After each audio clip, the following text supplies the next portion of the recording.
Public life of Mr. Titular. Once mayor of Mudfog. Mudfog is a pleasant town, a remarkably pleasant town, situated in a charming hollow by the side of a river from which river, Mudfog derives an agreeable scent of pitch, tar, coals, and rope yarn, a roving population in oilskin hats, a pretty steady influx of drunken bargemen, and a great many other maritime advantages. There is a good deal of water about Mudfog, and yet it is not exactly the sort of town for a watering place, either. Water is a perverse sort of element at the best of times, and in Mudfog it is particularly so. In winter, it comes oozing down the streets and tumbling over the fields, nay, rushes into the very cellars and kitchens of the houses, with a lavish prodigality that might well be dispensed with.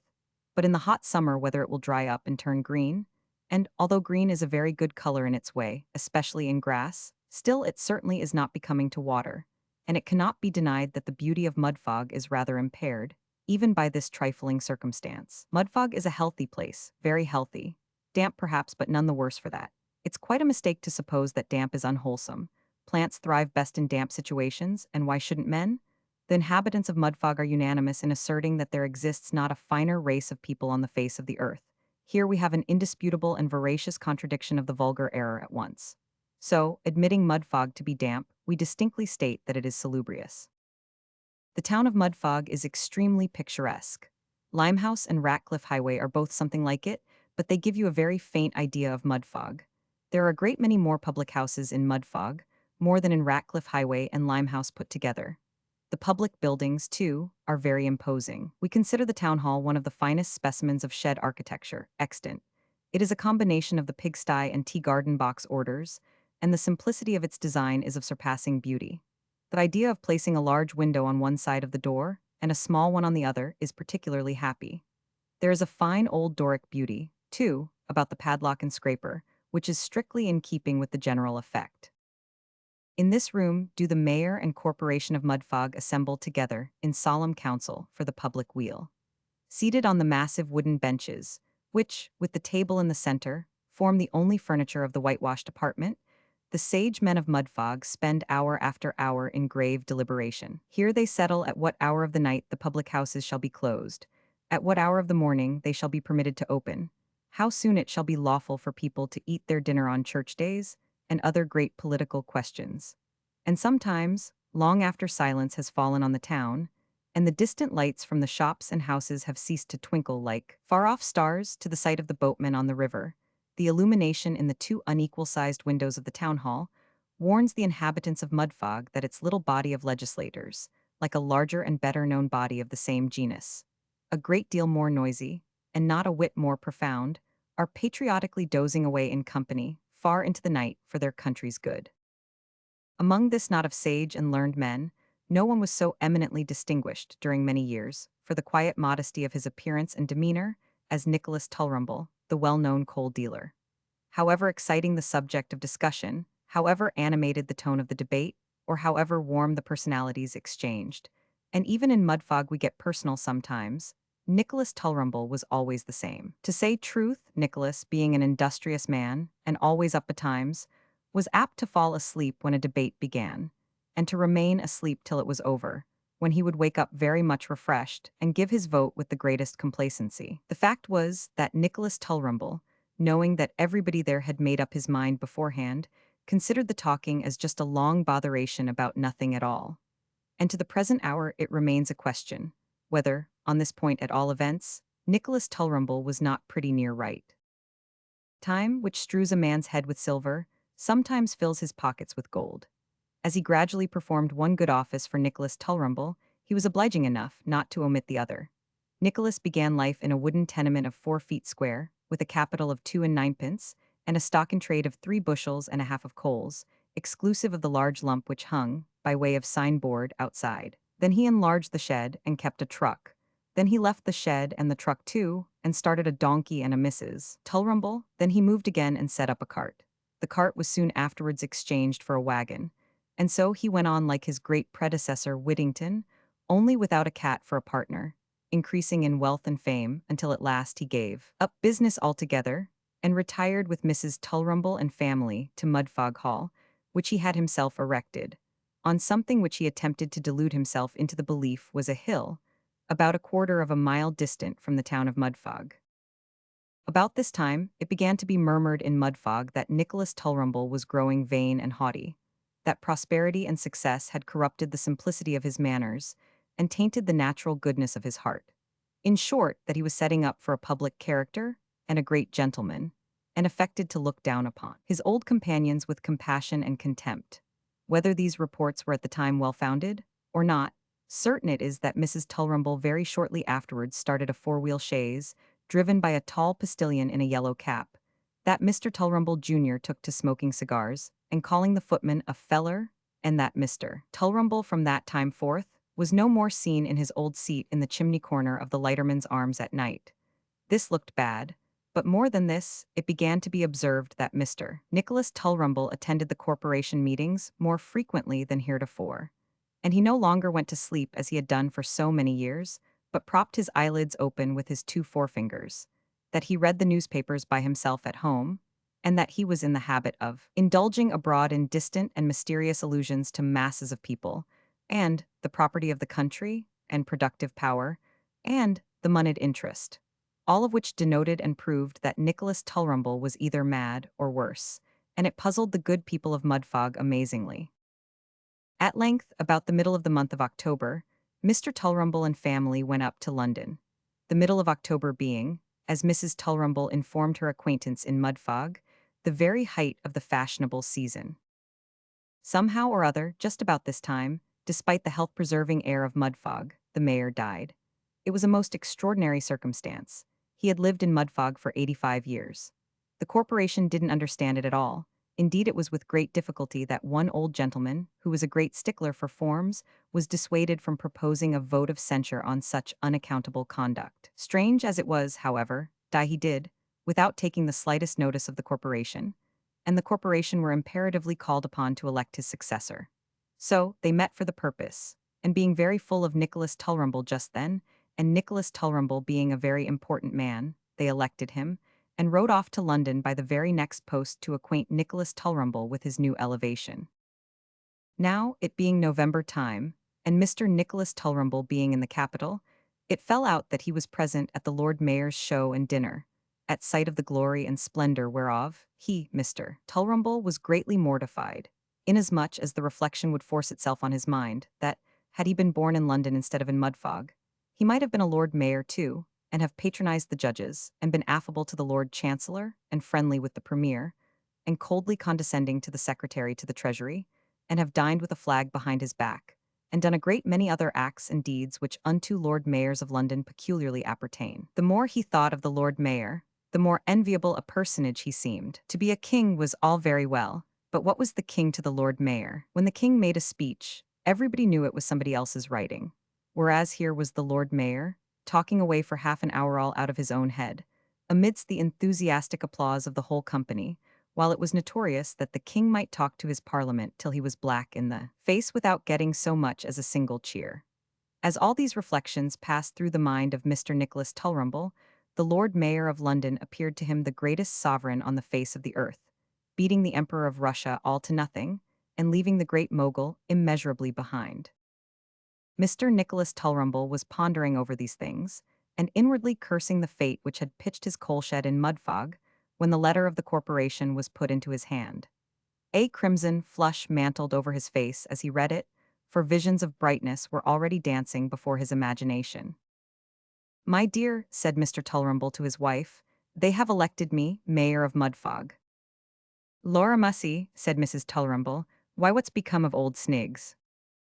"The late Mr. Sniggs, Mrs. Tulrumble," said Mr. Tulrumble sharply, for he by no means approved of the notion of unceremoniously designating a gentleman who filled the high office of mayor as old Sniggs. "The late Mr. Sniggs, Mrs. Tulrumble, is dead." The communication was very unexpected, but Mrs. Tulrumble only ejaculated, "Laura Mussy," once again, as if a mayor were a mere ordinary Christian, at which Mr. Tulrumble frowned gloomily. "What a pity 'tan't in London, ain't it?" said Mrs. Tulrumble after a short pause. "What a pity 'tan't in London, where you might have had a show." "I might have a show in Mudfog, if I thought proper, I apprehend," said Mr. Tulrumble mysteriously. "Lor, so you might, I declare," replied Mrs. Tulrumble. "And a good one, too," said Mr. Tulrumble. "Delightful," exclaimed Mrs. Tulrumble. "One which would rather astonish the ignorant people down there," said Mr. Tulrumble. "It would kill them with envy," said Mrs. Tulrumble. So it was agreed that His Majesty's lieges in Mudfog should be astonished with splendor, and slaughtered with envy, and that such a show should take place as had never been seen in that town, or in any other town before. No, not even in London itself. On the very next day after the receipt of the letter, down came the tall postilion in a post-chaise, not upon one of the horses, but inside, actually inside the chaise, and, driving up to the very door of the town hall, where the corporation were assembled, delivered a letter, written by the Lord knows who, and signed by Nicholas Tulrumble, in which Nicholas said, all through 4 sides of closely written, gilt-edged, hot-pressed, bath-post letter paper, that he responded to the call of his fellow townsmen with feelings of heartfelt delight, that he accepted the arduous office which their confidence had imposed upon him, that they would never find him shrinking from the discharge of his duty, that he would endeavor to execute his functions with all that dignity which their magnitude and importance demanded, and a great deal more to the same effect. But even this was not all. The tall postilion produced from his right-hand top boot a damp copy of that afternoon's number of the county paper, and there, in large type, running the whole length of the very first column, was a long address from Nicholas Tulrumble to the inhabitants of Mudfog, in which he said that he cheerfully complied with their requisition, and, in short, as if to prevent any mistake about the matter, told them over again what a grand fellow he meant to be, in very much the same terms as those in which he had already told them all about the matter in his letter. The corporation stared at one another very hard at all this, and then looked as if for explanation to the tall postilion, but as the tall postilion was intently contemplating the gold tassel on the top of his yellow cap, and could have afforded no explanation whatever, even if his thoughts had been entirely disengaged, they contented themselves with coughing very dubiously, and looking very grave. The tall postilion then delivered another letter, in which Nicholas Tulrumble informed the corporation that he intended repairing to the town hall, in grand state and gorgeous procession, on the Monday afternoon next ensuing. At this the corporation looked still more solemn. But as the epistle wound up with a formal invitation to the whole body to dine with the mayor on that day, at Mudfog Hall, Mudfog Hill, Mudfog, they began to see the fun of the thing directly, and sent back their compliments, and they'd be sure to come. Now there happened to be in Mudfog, as somehow or other there does happen to be, in almost every town in the British dominions, and perhaps in foreign dominions too, we think it very likely, but being no great traveler cannot distinctly say, there happened to be in Mudfog a merry-tempered, pleasant-faced, good-for-nothing sort of vagabond with an invincible dislike to manual labor, and an unconquerable attachment to strong beer and spirits, whom everybody knew, and nobody, except his wife, took the trouble to quarrel with, who inherited from his ancestors the appellation of Edward Twigger, and rejoiced in the sobriquet of Bottle-Nosed Ned. He was drunk upon the average once a day, and penitent upon an equally fair calculation once a month, and when he was penitent, he was invariably in the very last stage of maudlin intoxication. He was a ragged, roving, roaring kind of fellow, with a burly form, a sharp wit, and a ready head, and could turn his hand to anything when he chose to do it. He was by no means opposed to hard labor on principle, for he would work away at a cricket match by the day together, running, and catching, and batting, and bowling, and reveling in toil which would exhaust a galley slave. He would have been invaluable to a fire office. Never was a man with such a natural taste for pumping engines, running up ladders, and throwing furniture out of 2 pair of stairs, windows. Nor was this the only element in which he was at home. He was a humane society in himself, a portable drag, an animated life-preserver, and had saved more people in his time from drowning than the Plymouth lifeboat or Captain Manby's apparatus. With all these qualifications, notwithstanding his dissipation, Bottle-Nosed Ned was a general favorite, and the authorities of Mudfog, remembering his numerous services to the population, allowed him in return to get drunk in his own way, without the fear of stocks, fine, or imprisonment. He had a general license, and he showed his sense of the compliment by making the most of it. We have been thus particular in describing the character and avocations of Bottle-Nosed Ned, because it enables us to introduce a fact politely, without hauling it into the reader's presence with indecent haste by the head and shoulders, and brings us very naturally to relate that on the very same evening on which Mr. Nicholas Tulrumble and family returned to Mudfog, Mr. Tulrumble's new secretary, just imported from London, with a pale face and light whiskers, thrust his head down to the very bottom of his neckcloth tie, in at the taproom door of the Lighterman's Arms, and inquiring whether one Ned Twigger was luxuriating within, announced himself as the bearer of a message from Nicholas Tulrumble, Esquire, requiring Mr. Twigger's immediate attendance at the hall, on private and particular business. It being by no means Mr. Twigger's interest to affront the mayor, he rose from the fireplace with a slight sigh, and followed the light-whiskered secretary through the dirt and wet of Mudfog streets, up to Mudfog Hall, without further ado. Mr. Nicholas Tulrumble was seated in a small cavern with a skylight, which he called his library, sketching out a plan of the procession on a large sheet of paper, and into the cavern the secretary ushered Ned Twigger. "Well, Twigger," said Nicholas Tulrumble condescendingly. There was a time when Twigger would have replied, "Well, Nick," but that was in the days of the truck and a couple of years before the donkey, so he only bowed. "I want you to go into training, Twigger," said Mr. Tulrumble. "What for, sir?" inquired Ned with a stare. "Hush, hush, Twigger," said the mayor. "Shut the door, Mr. Jennings. Look here, Twigger." As the mayor said this, he unlocked a high closet and disclosed a complete suit of brass armor of gigantic dimensions. "I want you to wear this next Monday, Twigger," said the mayor. "Bless your heart and soul, sir," replied Ned. "You might as well ask me to wear a 74-pounder or a cast-iron boiler." "Nonsense, Twigger, nonsense," said the mayor. "I couldn't stand under it, sir," said Twigger. "It would make mashed potatoes of me if I attempted it." "Pooh, pooh, Twigger," returned the mayor. "I tell you I have seen it done with my own eyes in London, and the man wasn't half such a man as you are either."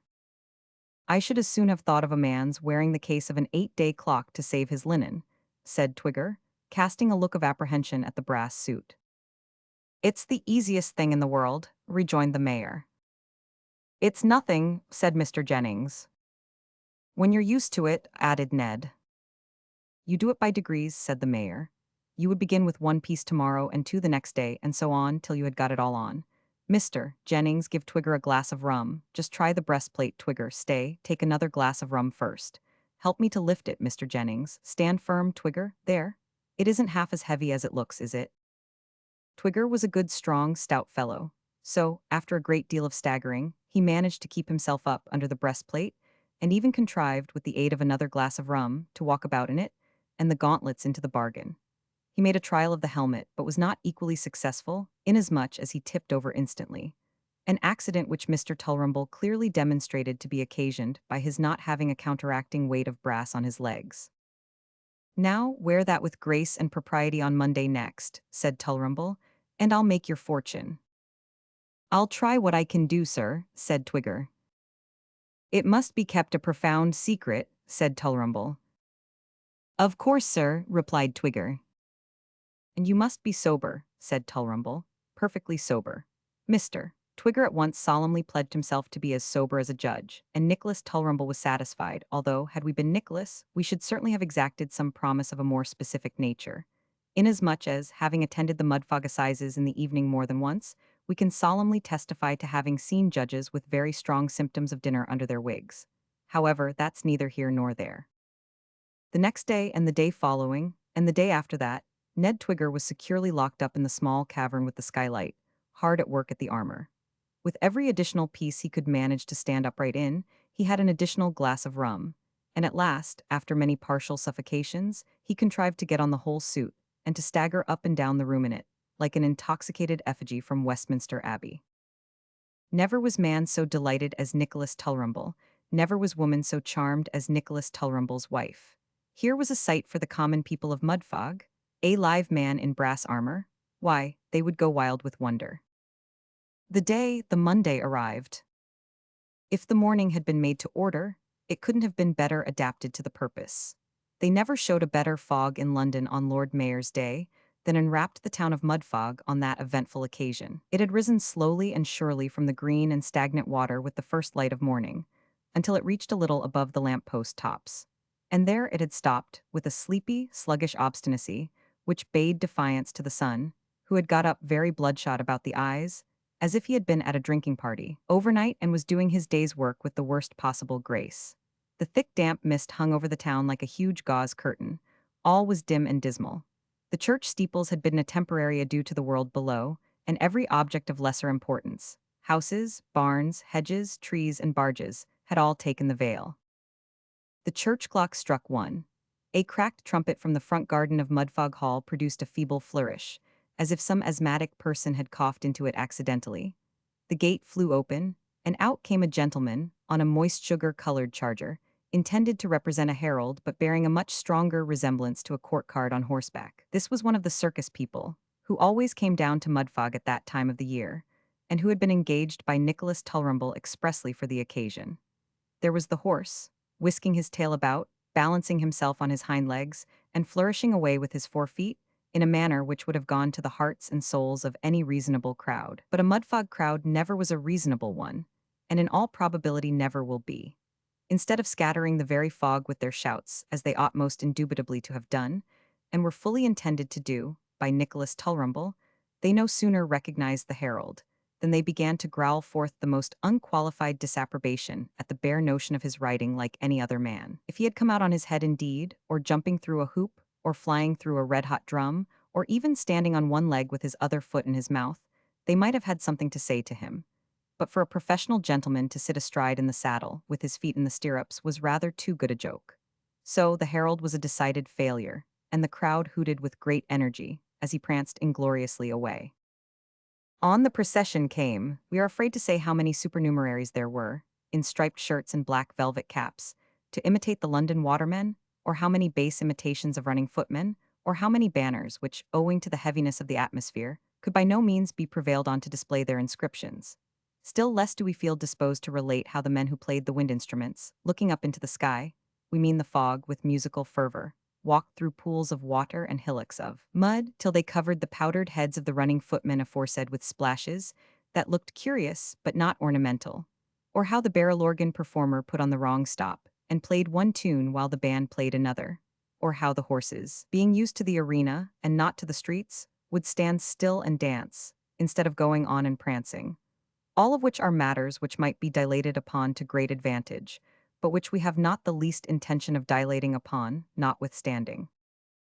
Oh, it was a grand and beautiful sight to behold a corporation in glass coaches, provided at the sole cost and charge of Nicholas Tulrumble, coming rolling along, like a funeral out of mourning, and to watch the attempts the corporation made to look great and solemn, when Nicholas Tulrumble himself, in the four-wheel chaise with the tall postilion, rolled out after them with Mr. Jennings on one side to look like a chaplain, and a supernumerary on the other, with an old life guardsman's saber, to imitate the sword-bearer, and to see the tears rolling down the faces of the mob as they screamed with merriment.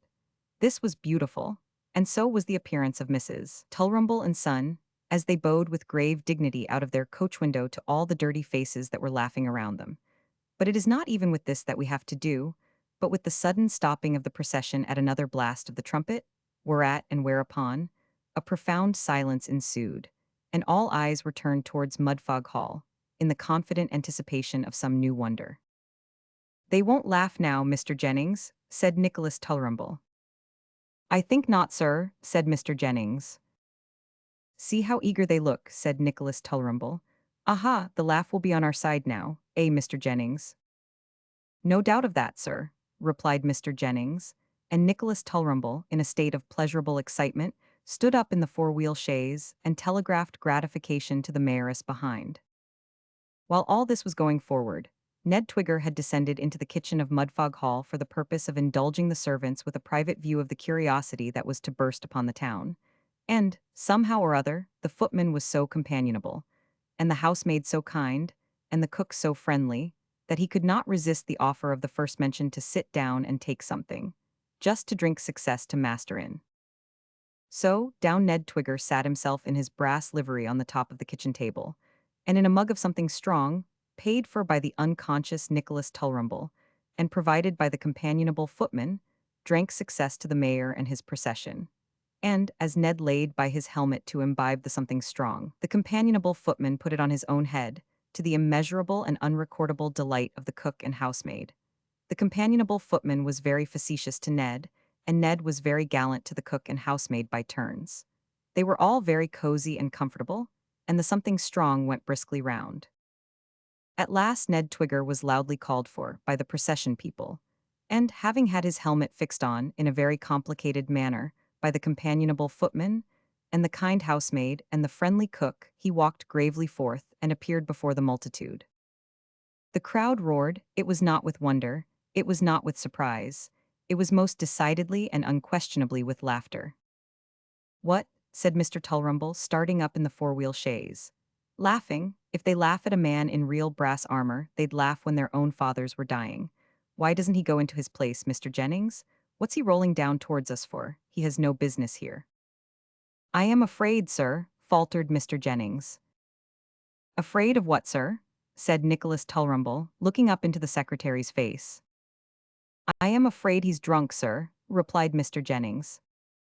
Nicholas Tulrumble took one look at the extraordinary figure that was bearing down upon them, and then, clasping his secretary by the arm, uttered an audible groan in anguish of spirit. It is a melancholy fact that Mr. Twigger, having full license to demand a single glass of rum on the putting on of every piece of the armor, got, by some means or other, rather out of his calculation in the hurry and confusion of preparation, and drank about 4 glasses to a piece instead of one, not to mention the something strong which went on the top of it. Whether the brass armor checked the natural flow of perspiration, and thus prevented the spirit from evaporating, we are not scientific enough to know. But, whatever the cause was, Mr. Twigger no sooner found himself outside the gate of Mudfog Hall, than he also found himself in a very considerable state of intoxication, and hence his extraordinary style of progressing. This was bad enough, but, as if fate and fortune had conspired against Nicholas Tulrumble, Mr. Twigger, not having been penitent for a good calendar month, took it into his head to be most especially and particularly sentimental, just when his repentance could have been most conveniently dispensed with. Immense tears were rolling down his cheeks, and he was vainly endeavoring to conceal his grief by applying to his eyes a blue cotton pocket handkerchief with white spots, an article not strictly in keeping with a suit of armor some 300 years old or thereabouts. "Twigger, you villain," said Nicholas Tulrumble, quite forgetting his dignity, "go back." "Never," said Ned. "I'm a miserable wretch, I'll never leave you." The bystanders, of course, received this declaration with acclamations of, "That's right, Ned, do." "I don't intend it," said Ned, with all the obstinacy of a very tipsy man. "I'm very unhappy. I'm the wretched father of an unfortunate family, but I am very faithful, sir. I'll never leave you." Having reiterated this obliging promise, Ned proceeded in broken words to harangue the crowd upon the number of years he had lived in Mudfog, the excessive respectability of his character, and other topics of the like nature. "Here, will anybody lead him away?" said Nicholas. "If they'll call on me afterwards, I'll reward them well." 2 or 3 men stepped forward with the view of bearing Ned off, when the secretary interposed. "Ned Twigger in the kitchen of Mudfog Hall." take care," said Mr. Jennings. "I beg your pardon, sir, but they'd better not go too near him because, if he falls over, he'll certainly crush somebody." At this hint the crowd retired on all sides to a very respectful distance, and left Ned, like the Duke of Devonshire, in a little circle of his own. "But, Mr. Jennings," said Nicholas Tulrumble, "he'll be suffocated." "I'm very sorry for it, sir," replied Mr. Jennings, "but nobody can get that armor off without his own assistance. I'm quite certain of it from the way he put it on." Here Ned wept dolefully, and shook his helmeted head, in a manner that might have touched a heart of stone, but the crowd had not hearts of stone, and they laughed heartily. "Dear me, Mr. Jennings," said Nicholas, turning pale at the possibility of Ned's being smothered in his antique costume. "Dear me, Mr. Jennings, can nothing be done with him?" "Nothing at all," replied Ned. "Nothing at all. Gentlemen, I'm an unhappy wretch. I'm a body, gentleman, in a brass coffin." At this poetical idea of his own conjuring up, Ned cried so much that the people began to get sympathetic, and to ask what Nicholas Tulrumble meant by putting a man into such a machine as that. And one individual in a hairy waistcoat like the top of a trunk, who had previously expressed his opinion that if Ned hadn't been a poor man, Nicholas wouldn't have dared do it, hinted at the propriety of breaking the four-wheel chaise, or Nicholas's head, or both, which last compound proposition the crowd seemed to consider a very good notion. It was not acted upon, however, for it had hardly been broached, when Ned Twigger's wife made her appearance abruptly in the little circle before noticed, and Ned no sooner caught a glimpse of her face and form, than from the mere force of habit he set off towards his home just as fast as his legs could carry him. And that was not very quick in the present instance either, for, however ready they might have been to carry him, they couldn't get on very well under the brass armor, so Mrs. Twigger had plenty of time to denounce Nicholas Tulrumble to his face, to express her opinion that he was a decided monster, and to intimate that, if her ill-used husband sustained any personal damage from the brass armor, she would have the law of Nicholas Tulrumble for manslaughter. When she had said all this with due vehemence, she posted after Ned, who was dragging himself along as best he could, and deploring his unhappiness in most dismal tones. What a wailing and screaming Ned's children raised when he got home at last. Mrs. Twigger tried to undo the armor, first in one place and then in another, but she couldn't manage it. So she tumbled Ned into bed, helmet, armor, gauntlets, and all. Such a creaking as the bedstead made, under Ned's weight in his new suit. It didn't break down, though, and there Ned lay, like the anonymous vessel in the Bay of Biscay, till next day, drinking barley water and looking miserable. And every time he groaned, his good lady said it served him right, which was all the consolation Ned Twigger got. Nicholas Tulrumble and the gorgeous procession went on together to the town hall, amid the hisses and groans of all the spectators, who had suddenly taken it into their heads to consider poor Ned a martyr. Nicholas was formally installed in his new office, in acknowledgment of which ceremony he delivered himself of a speech, composed by the secretary, which was very long, and no doubt very good. Only the noise of the people outside prevented anybody from hearing it, but Nicholas Tulrumble himself. After which, the procession got back to Mudfog Hall anyhow it could, and Nicholas and the corporation sat down to dinner. But the dinner was flat, and Nicholas was disappointed. They were such dull, sleepy old fellows, that corporation. Nicholas made quite as long speeches as the Lord Mayor of London had done, nay, he said the very same things that the Lord Mayor of London had said, and the deuce a cheer the corporation gave him. There was only one man in the party who was thoroughly awake, and he was insolent and called him Nick. Nick, what would be the consequence, thought Nicholas, of anybody presuming to call the Lord Mayor of London Nick? He should like to know what the sword-bearer would say to that, or the recorder, or the toastmaster, or any other of the great officers of the city. They'd nick him. But these were not the worst of Nicholas Tulrumble's doings. If they had been, he might have remained a mayor to this day, and have talked till he lost his voice. He contracted a relish for statistics, and got philosophical, and the statistics and the philosophy together led him into an act which increased his unpopularity and hastened his downfall. At the very end of the Mudfog High Street, and abutting on the riverside, stands the Jolly Boatman, an old-fashioned low-roofed, bay-windowed house, with a bar, kitchen, and tap-room all in one, and a large fireplace with a kettle to correspond, round which the working men have congregated time out of mind on a winter's night, refreshed by draughts of good strong beer, and cheered by the sounds of a fiddle and tambourine. The Jolly Boatman having been duly licensed by the mayor and corporation to scrape the fiddle and thumb the tambourine, from time whereof the memory of the oldest inhabitants goeth not to the contrary. Now Nicholas Tulrumble had been reading pamphlets on crime and parliamentary reports, or had made the secretary read them to him, which is the same thing in effect, and he at once perceived that this fiddle and tambourine must have done more to demoralize Mudfog than any other operating causes that ingenuity could imagine. So he read up for the subject, and determined to come out on the corporation with a burst, the very next time the license was applied for. The licensing day came, and the red-faced landlord of the Jolly Boatman walked into the town hall, looking as jolly as need be, having actually put on an extra fiddle for that night to commemorate the anniversary of the Jolly Boatman's music license.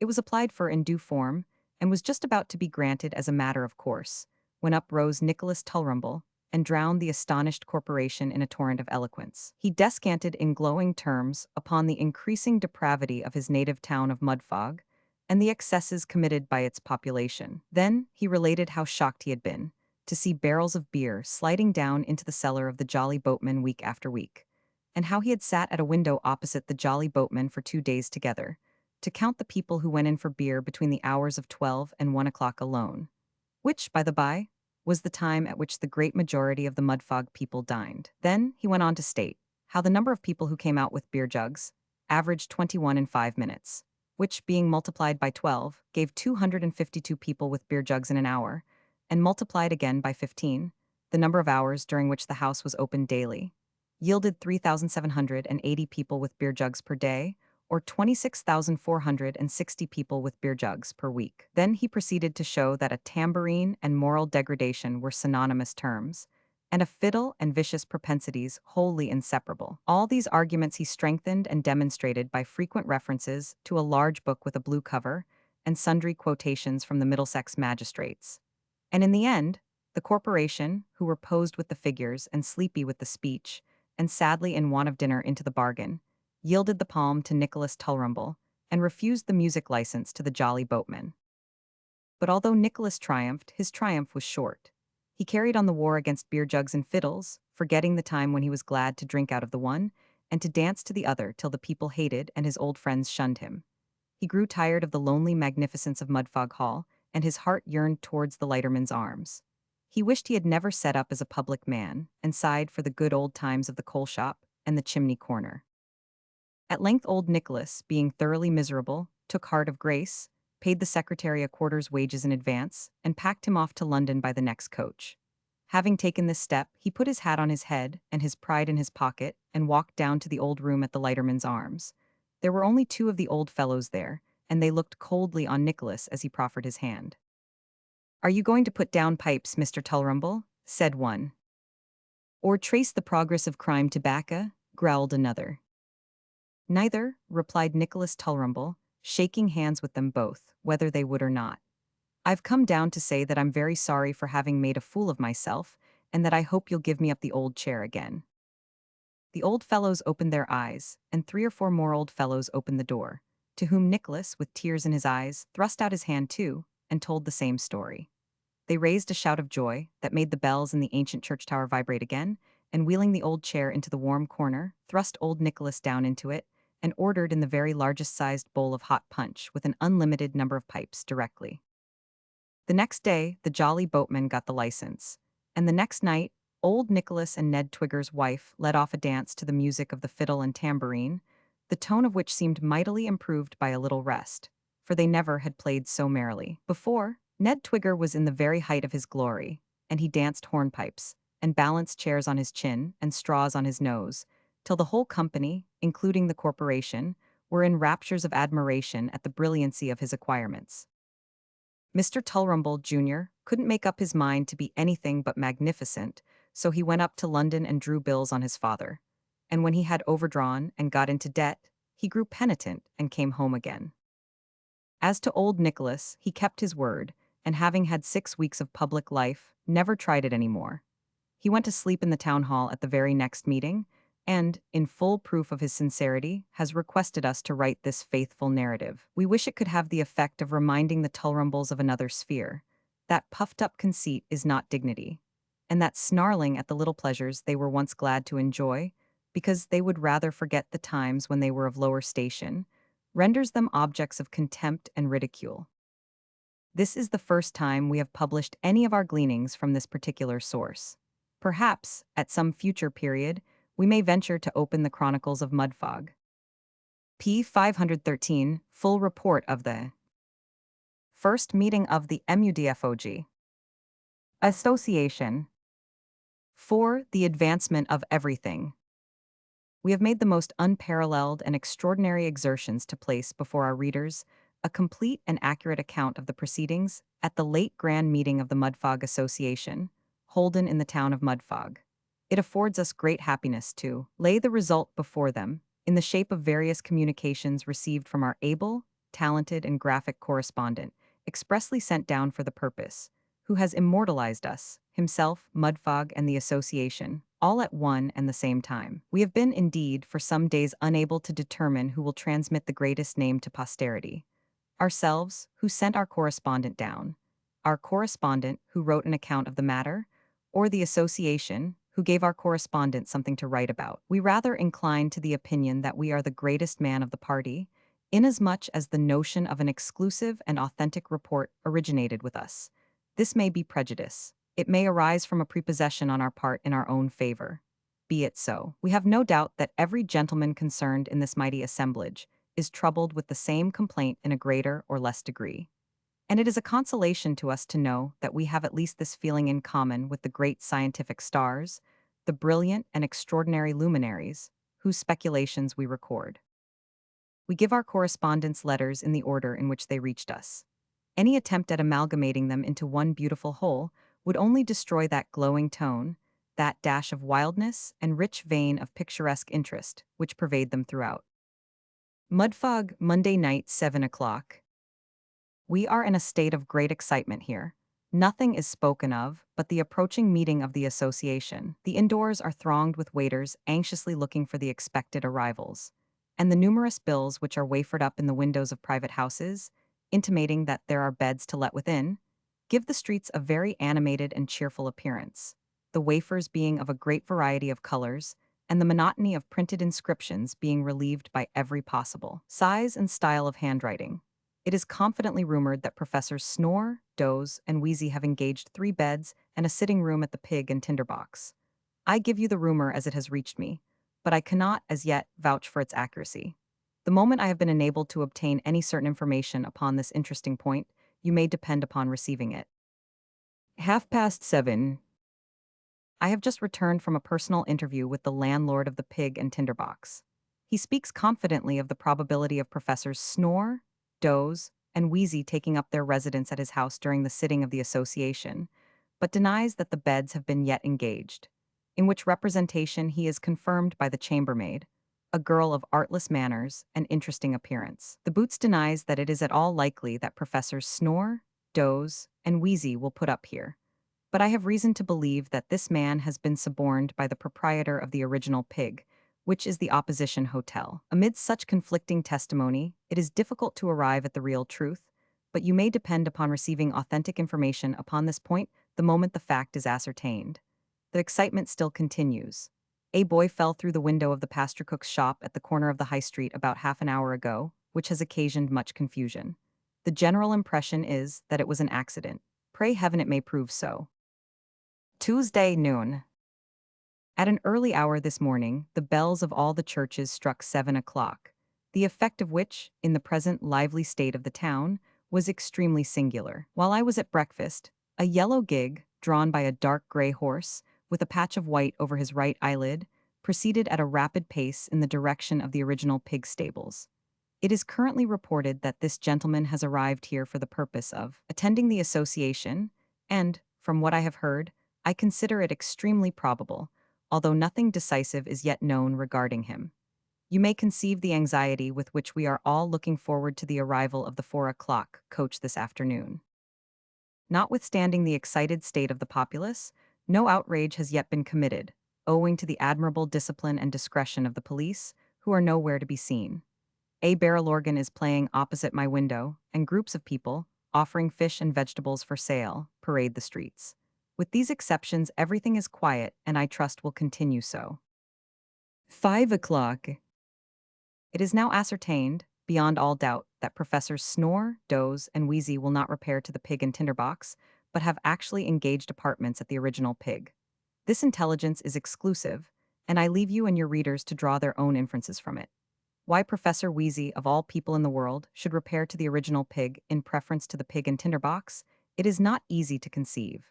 The professor is a man who should be above all such petty feelings. Some people here openly impute treachery and a distinct breach of faith to Professors Snore and Doze, while others, again, are disposed to acquit them of any culpability in the transaction, and to insinuate that the blame rests solely with Professor Wheezy. I own that I incline to the latter opinion, and although it gives me great pain to speak in terms of censure or disapprobation of a man of such transcendent genius and acquirements, still I am bound to say that, if my suspicions be well founded, and if all the reports which have reached my ears be true, I really do not well know what to make of the matter.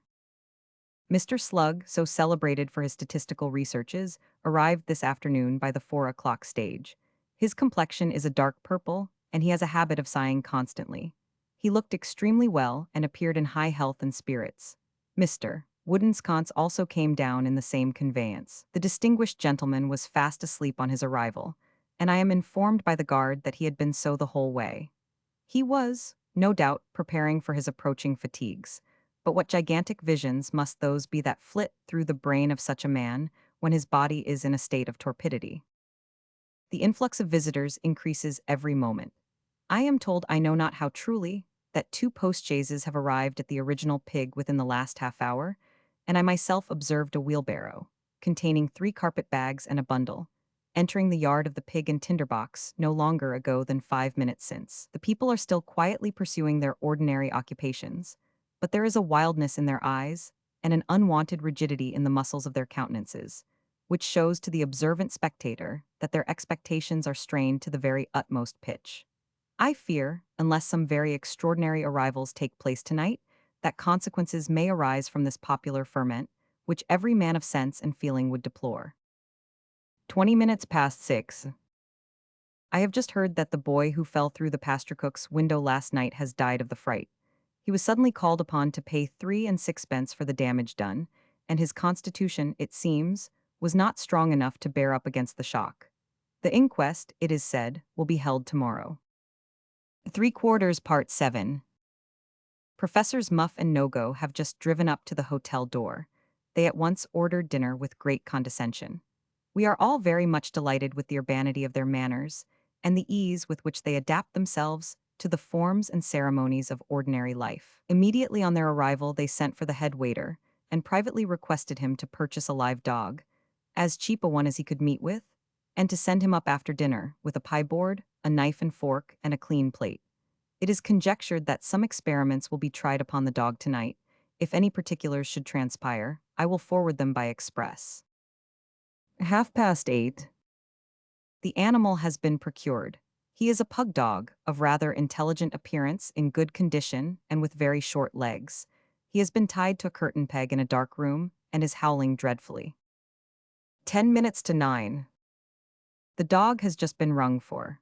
With an instinct which would appear almost the result of reason, the sagacious animal seized the waiter by the calf of the leg when he approached to take him, and made a desperate, though ineffectual resistance. I have not been able to procure admission to the apartment occupied by the scientific gentleman, but, judging from the sounds which reached my ears when I stood upon the landing place outside the door, just now, I should be disposed to say that the dog had retreated growling beneath some article of furniture, and was keeping the professors at bay. This conjecture is confirmed by the testimony of the ostler, who, after peeping through the keyhole, assures me that he distinctly saw Professor Nogo on his knees, holding forth a small bottle of prussic acid, to which the animal, who was crouched beneath an armchair, obstinately declined to smell. You cannot imagine the feverish state of irritation we are in, lest the interests of science should be sacrificed to the prejudices of a brute creature, who is not endowed with sufficient sense to foresee the incalculable benefits which the whole human race may derive from so very slight a concession on his part. 9 o'clock. The dog's tail and ears have been sent downstairs to be washed, from which circumstance we infer that the animal is no more. His forelegs have been delivered to the boots to be brushed, which strengthens the supposition. 10:30. My feelings are so overpowered by what has taken place in the course of the last hour and a half, that I have scarcely strength to detail the rapid succession of events which have quite bewildered all those who are cognizant of their occurrence. It appears that the pug dog mentioned in my last was surreptitiously obtained, stolen in fact, by some person attached to the stable department, from an unmarried lady resident in this town. Frantic on discovering the loss of her favorite, the lady rushed distractedly into the street, calling in the most heartrending and pathetic manner upon the passengers to restore her, her Augustus. For so the deceased was named, in affectionate remembrance of a former lover of his mistress, to whom he bore a striking personal resemblance, which renders the circumstances additionally affecting. I am not yet in a condition to inform you what circumstance induced the bereaved lady to direct her steps to the hotel which had witnessed the last struggles of her protégé. I can only state that she arrived there, at the very instant when his detached members were passing through the passage on a small tray. Her shrieks still reverberate in my ears. I grieve to say that the expressive features of Professor Muff were much scratched and lacerated by the injured lady, and that Professor Nogo, besides sustaining several severe bites, has lost some handfuls of hair from the same cause. It must be some consolation to these gentlemen to know that their ardent attachment to scientific pursuits has alone occasioned these unpleasant consequences, for which the sympathy of a grateful country will sufficiently reward them.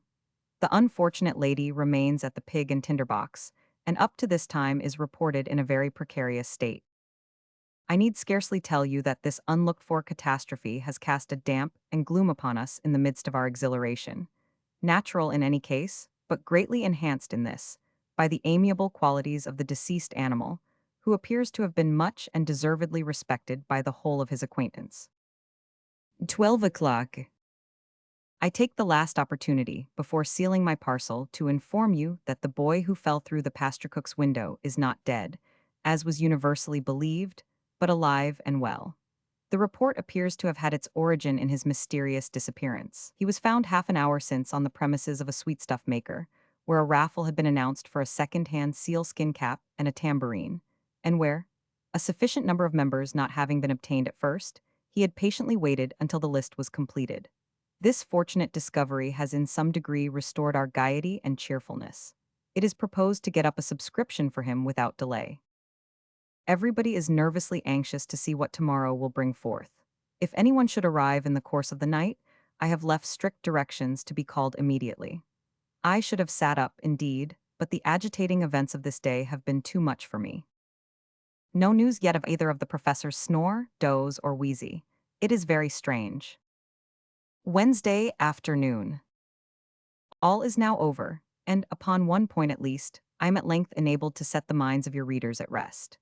The three professors arrived at 10 minutes after 2 o'clock, and instead of taking up their quarters at the original pig, as it was universally understood in the course of yesterday that they would assuredly have done, drove straight to the pig and tinderbox, where they threw off the mask at once, and openly announced their intention of remaining. Professor Wheezy may reconcile this very extraordinary conduct with his notions of fair and equitable dealing, but I would recommend Professor Wheezy to be cautious how he presumes too far upon his well-earned reputation, how such a man as Professor Snore, or, which is still more extraordinary, such an individual as Professor Doze, can quietly allow himself to be mixed up with such proceedings as these, you will naturally inquire. Upon this head, rumor is silent. I have my speculations, but forbear to give utterance to them just now. 4 o'clock. The town is filling fast. 18pence has been offered for a bed and refused. Several gentlemen were under the necessity last night of sleeping in the brick fields, and on the steps of doors, for which they were taken before the magistrates in a body this morning, and committed to prison as vagrants for various terms. One of these persons I understand to be a highly respectable tinker, of great practical skill, who had forwarded a paper to the president of Section D Mechanical Science, on the construction of pipkins with copper bottoms and safety values, of which report speaks highly. The incarceration of this gentleman is greatly to be regretted, as his absence will preclude any discussion on the subject. The bills are being taken down in all directions, and lodgings are being secured on almost any terms. I have heard of 15 shillings a week for 2 rooms, exclusive of coals and attendance, but I can scarcely believe it. The excitement is dreadful. I was informed this morning that the civil authorities, apprehensive of some outbreak of popular feeling, had commanded a recruiting sergeant and 2 corporals to be under arms, and that, with the view of not irritating the people unnecessarily by their presence, they had been requested to take up their position before daybreak in a turnpike, distant about a quarter of a mile from the town. The vigor and promptness of these measures cannot be too highly extolled. Intelligence has just been brought me that an elderly female, in a state of inebriety, has declared in the open street her intention to do for Mr. Slug. Some statistical returns compiled by that gentleman, relative to the consumption of raw spirituous liquors in this place, are supposed to be the cause of the wretch's animosity. It is added that this declaration was loudly cheered by a crowd of persons who had assembled on the spot, and that one man had the boldness to designate Mr. Slug, allowed by the opprobrious epithet of stick in the mud. It is earnestly to be hoped that now, when the moment has arrived for their interference, the magistrates will not shrink from the exercise of that power which is vested in them by the constitution of our common country. 10:30. The disturbance, I am happy to inform you, has been completely quelled, and the ringleader taken into custody. She had a pail of cold water thrown over her, previous to being locked up, and expresses great contrition and uneasiness. We are all in a fever of anticipation about tomorrow. But now that we are within a few hours of the meeting of the association, and at last enjoy the proud consciousness of having its illustrious members amongst us, I trust and hope everything may go off peaceably. I shall send you a full report of tomorrow's proceedings by the night coach. 11 o'clock. I open my letter to say that nothing whatever has occurred since I folded it up. A Thursday. The sun rose this morning at the usual hour. I did not observe anything particular in the aspect of the glorious planet, except that he appeared to me, it might have been a delusion of my heightened fancy, to shine with more than common brilliancy, and to shed a refulgent luster upon the town, such as I had never observed before. This is the more extraordinary, as the sky was perfectly cloudless, and the atmosphere peculiarly fine. At 9:30 the General Committee assembled, with the last year's president in the chair. The report of the council was read, and one passage, which stated that the council had corresponded with no less than 3,571 persons, all of whom paid their own postage, on no fewer than 7,243 topics, was received with a degree of enthusiasm which no efforts could suppress. The various committees and sections having been appointed, and the more formal business transacted, the great proceedings of the meeting commenced at 11 o'clock precisely. I had the happiness of occupying a most eligible position at that time in Section A, Zoology and Botany. Great room, pig and tinderbox. President, Professor Snore. Vice Presidents, Professors Doze and Wheezy. The scene at this moment was particularly striking. The sun streamed through the windows of the apartments, and tinted the whole scene with its brilliant rays, bringing out in strong relief the noble visages of the professors and scientific gentlemen, who, some with bald heads, some with red heads, some with brown heads, some with gray heads, some with black heads, some with block heads, presented a coup d'oeil which no eyewitness will readily forget. In front of these gentlemen were papers and inkstands, and round the room, on elevated benches extending as far as the forms could reach, were assembled a brilliant concourse of those lovely and elegant women, for which Mudfog is justly acknowledged to be without a rival in the whole world.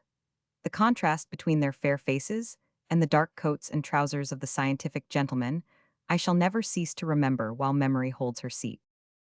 Time having been allowed for a slight confusion, occasioned by the falling down of the greater part of the platforms, to subside, the president called on one of the secretaries to read a communication entitled, "Some Remarks on the Industrious Fleas, with Considerations on the Importance of Establishing Infant Schools among that numerous class of society, of directing their industry to useful and practical ends, and of applying the surplus fruits thereof towards providing for them a comfortable and respectable maintenance in their old age."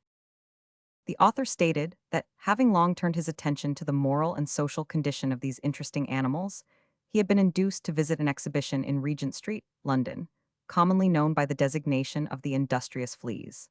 He had there seen many fleas, occupied certainly in various pursuits and avocations, but occupied, he was bound to add, in a manner which no man of well-regulated mind could fail to regard with sorrow and regret. One flea, reduced to the level of a beast of burden, was drawing about a miniature gig, containing a particularly small effigy of His Grace the Duke of Wellington, while another was staggering beneath the weight of a golden model of his great adversary Napoleon Bonaparte. Some, brought up as mountebanks and ballet dancers, were performing a figure dance. He regretted to observe that, of the fleas so employed, several were females, others were in training in a small cardboard box for pedestrians, mere sporting characters, and two were actually engaged in the cold-blooded and barbarous occupation of dueling, a pursuit from which humanity recoiled with horror and disgust. He suggested that measures should be immediately taken to employ the labor of these fleas as part and parcel of the productive power of the country, which might easily be done by the establishment among them of infant schools and houses of industry,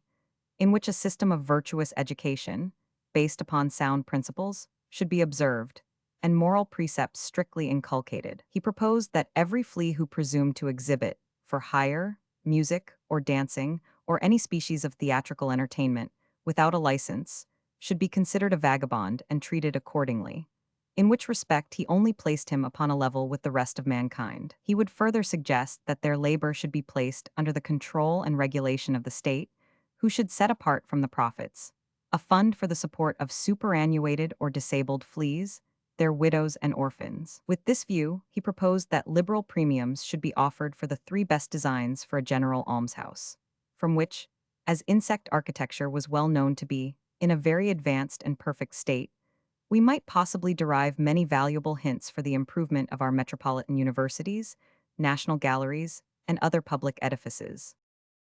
The president wished to be informed how the ingenious gentleman proposed to open a communication with fleas generally, in the first instance, so that they might be thoroughly imbued with a sense of the advantages they must necessarily derive from changing their mode of life and applying themselves to honest labor. This appeared to him the only difficulty. The author submitted that this difficulty was easily overcome, or rather that there was no difficulty at all in the case. Obviously, the course to be pursued, if Her Majesty's government could be prevailed upon to take up the plan, would be to secure at a remunerative salary the individual to whom he had alluded as presiding over the exhibition in Regent Street at the period of his visit. That gentleman would at once be able to put himself in communication with the mass of the fleas, and to instruct them in pursuance of some general plan of education, to be sanctioned by Parliament, until such time as the more intelligent among them were advanced enough to officiate as teachers to the rest. The President and several members of the section highly complimented the author of the paper last read on his most ingenious and important treatise. It was determined that the subject should be recommended to the immediate consideration of the Council. Mr. Wigsby produced a cauliflower somewhat larger than a chaise umbrella, which had been raised by no other artificial means than the simple application of highly carbonated soda water as manure. He explained that by scooping out the head, which would afford a new and delicious species of nourishment for the poor. A parachute, in principle something similar to that constructed by M. Garnerin, was at once obtained, the stalk of course being kept downwards. He added that he was perfectly willing to make a descent from a height of not less than 3 miles and a quarter, and had in fact already proposed the same to the proprietors of Vauxhall Gardens, who in the handsomest manner at once consented to his wishes, and appointed an early day next summer for the undertaking, merely stipulating that the rim of the cauliflower should be previously broken in 3 or 4 places to ensure the safety of the descent. The President congratulated the public on the grand gala in store for them, and warmly eulogized the proprietors of the establishment alluded to, for their love of science and regard for the safety of human life, both of which did them the highest honor. A member wished to know how many thousand additional lamps the royal property would be illuminated with on the night after the descent. Mr. Wigsby replied that the point was not yet finally decided, but he believed it was proposed, over and above the ordinary illuminations, to exhibit in various devices 8 millions and a half of additional lamps. The member expressed himself much gratified with this announcement. Mr. Blunderham delighted the section with a most interesting and valuable paper on the last moments of the learned pig, which produced a very strong impression on the assembly, the account being compiled from the personal recollections of his favorite attendant. The account stated in the most emphatic terms that the animal's name was not Toby, but Solomon, and distinctly proved that he could have no near relatives in the profession, as many designing persons had falsely stated, inasmuch as his father, mother, brothers, and sisters had all fallen victims to the butcher at different times. An uncle of his, indeed, had with very great labor been traced to a sty in Somers Town, but as he was in a very infirm state at the time, being afflicted with measles, and shortly afterwards disappeared, there appeared too much reason to conjecture that he had been converted into sausages. The disorder of the learned pig was originally a severe cold, which, being aggravated by excessive trough indulgence, finally settled upon the lungs and terminated in a general decay of the constitution. A melancholy instance of a presentiment entertained by the animal of his approaching dissolution was recorded. After gratifying a numerous and fashionable company with his performances, in which no falling off whatever was visible, he fixed his eyes on the biographer, and, turning to the watch which lay on the floor, and on which he was accustomed to point out the hour, deliberately passed his snout twice round the dial. In precisely 24 hours from that time he had ceased to exist. Professor Wheezy inquired whether, previous to his demise, the animal had expressed, by signs or otherwise, any wishes regarding the disposal of his little property. Mr. Blunderham replied that, when the biographer took up the pack of cards at the conclusion of the performance, the animal grunted several times in a significant manner, and nodding his head as he was accustomed to do, when gratified. From these gestures it was understood that he wished the attendant to keep the cards, which he had ever since done. He had not expressed any wish relative to his watch, which had accordingly been pawned by the same individual. The President wished to know whether any member of the section had ever seen or conversed with the pig-faced lady, who was reported to have worn a black velvet mask, and to have taken her meals from a golden trough. After some hesitation, a member replied that the pig-faced lady was his mother-in-law, and that he trusted the President would not violate the sanctity of private life. The president begged pardon. He had considered the pig-faced lady a public character. Would the honorable member object to state, with a view to the advancement of science, whether she was in any way connected with the learned pig? The member replied in the same low tone that, as the question appeared to involve a suspicion that the learned pig might be his half-brother, he must decline answering it. Section B, Anatomy and Medicine. Coach House, Pig and Tinderbox. President Dr. Torrell, Vice Presidents Professors Muff and Nogo. Dr. Kutenkumajan, of Moscow, read to the section a report of a case which had occurred within his own practice, strikingly illustrative of the power of medicine, as exemplified in his successful treatment of a virulent disorder. He had been called in to visit the patient on the 1st of April, 1837. He was then laboring under symptoms peculiarly alarming to any medical man. His frame was stout and muscular, his step firm and elastic, his cheeks plump and red, his voice loud, his appetite good, his pulse full and round.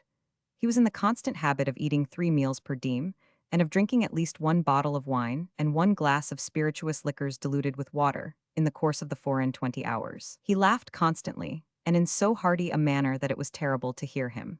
By dint of powerful medicine, low diet and bleeding, the symptoms in the course of 3 days perceptibly decreased. A rigid perseverance in the same course of treatment for only 1 week, accompanied with small doses of water gruel, weak broth, and barley water, led to their entire disappearance. In the course of a month, he was sufficiently recovered to be carried downstairs by 2 nurses, and to enjoy an airing in a close carriage, supported by soft pillows. At the present moment, he was restored so far as to walk about, with the slight assistance of a crutch and a boy. It would perhaps be gratifying to the section to learn that he ate little, drank little, slept little, and was never heard to laugh by any accident whatever. Dr. W. R. Fee, in complimenting the honorable member upon the triumphant cure he had effected, begged to ask whether the patient still bled freely. Dr. Kutenkumajan replied in the affirmative. Dr. W. R. Fee, and you found that he bled freely during the whole course of the disorder. Dr. Kutenkumajan, oh dear, yes, most freely.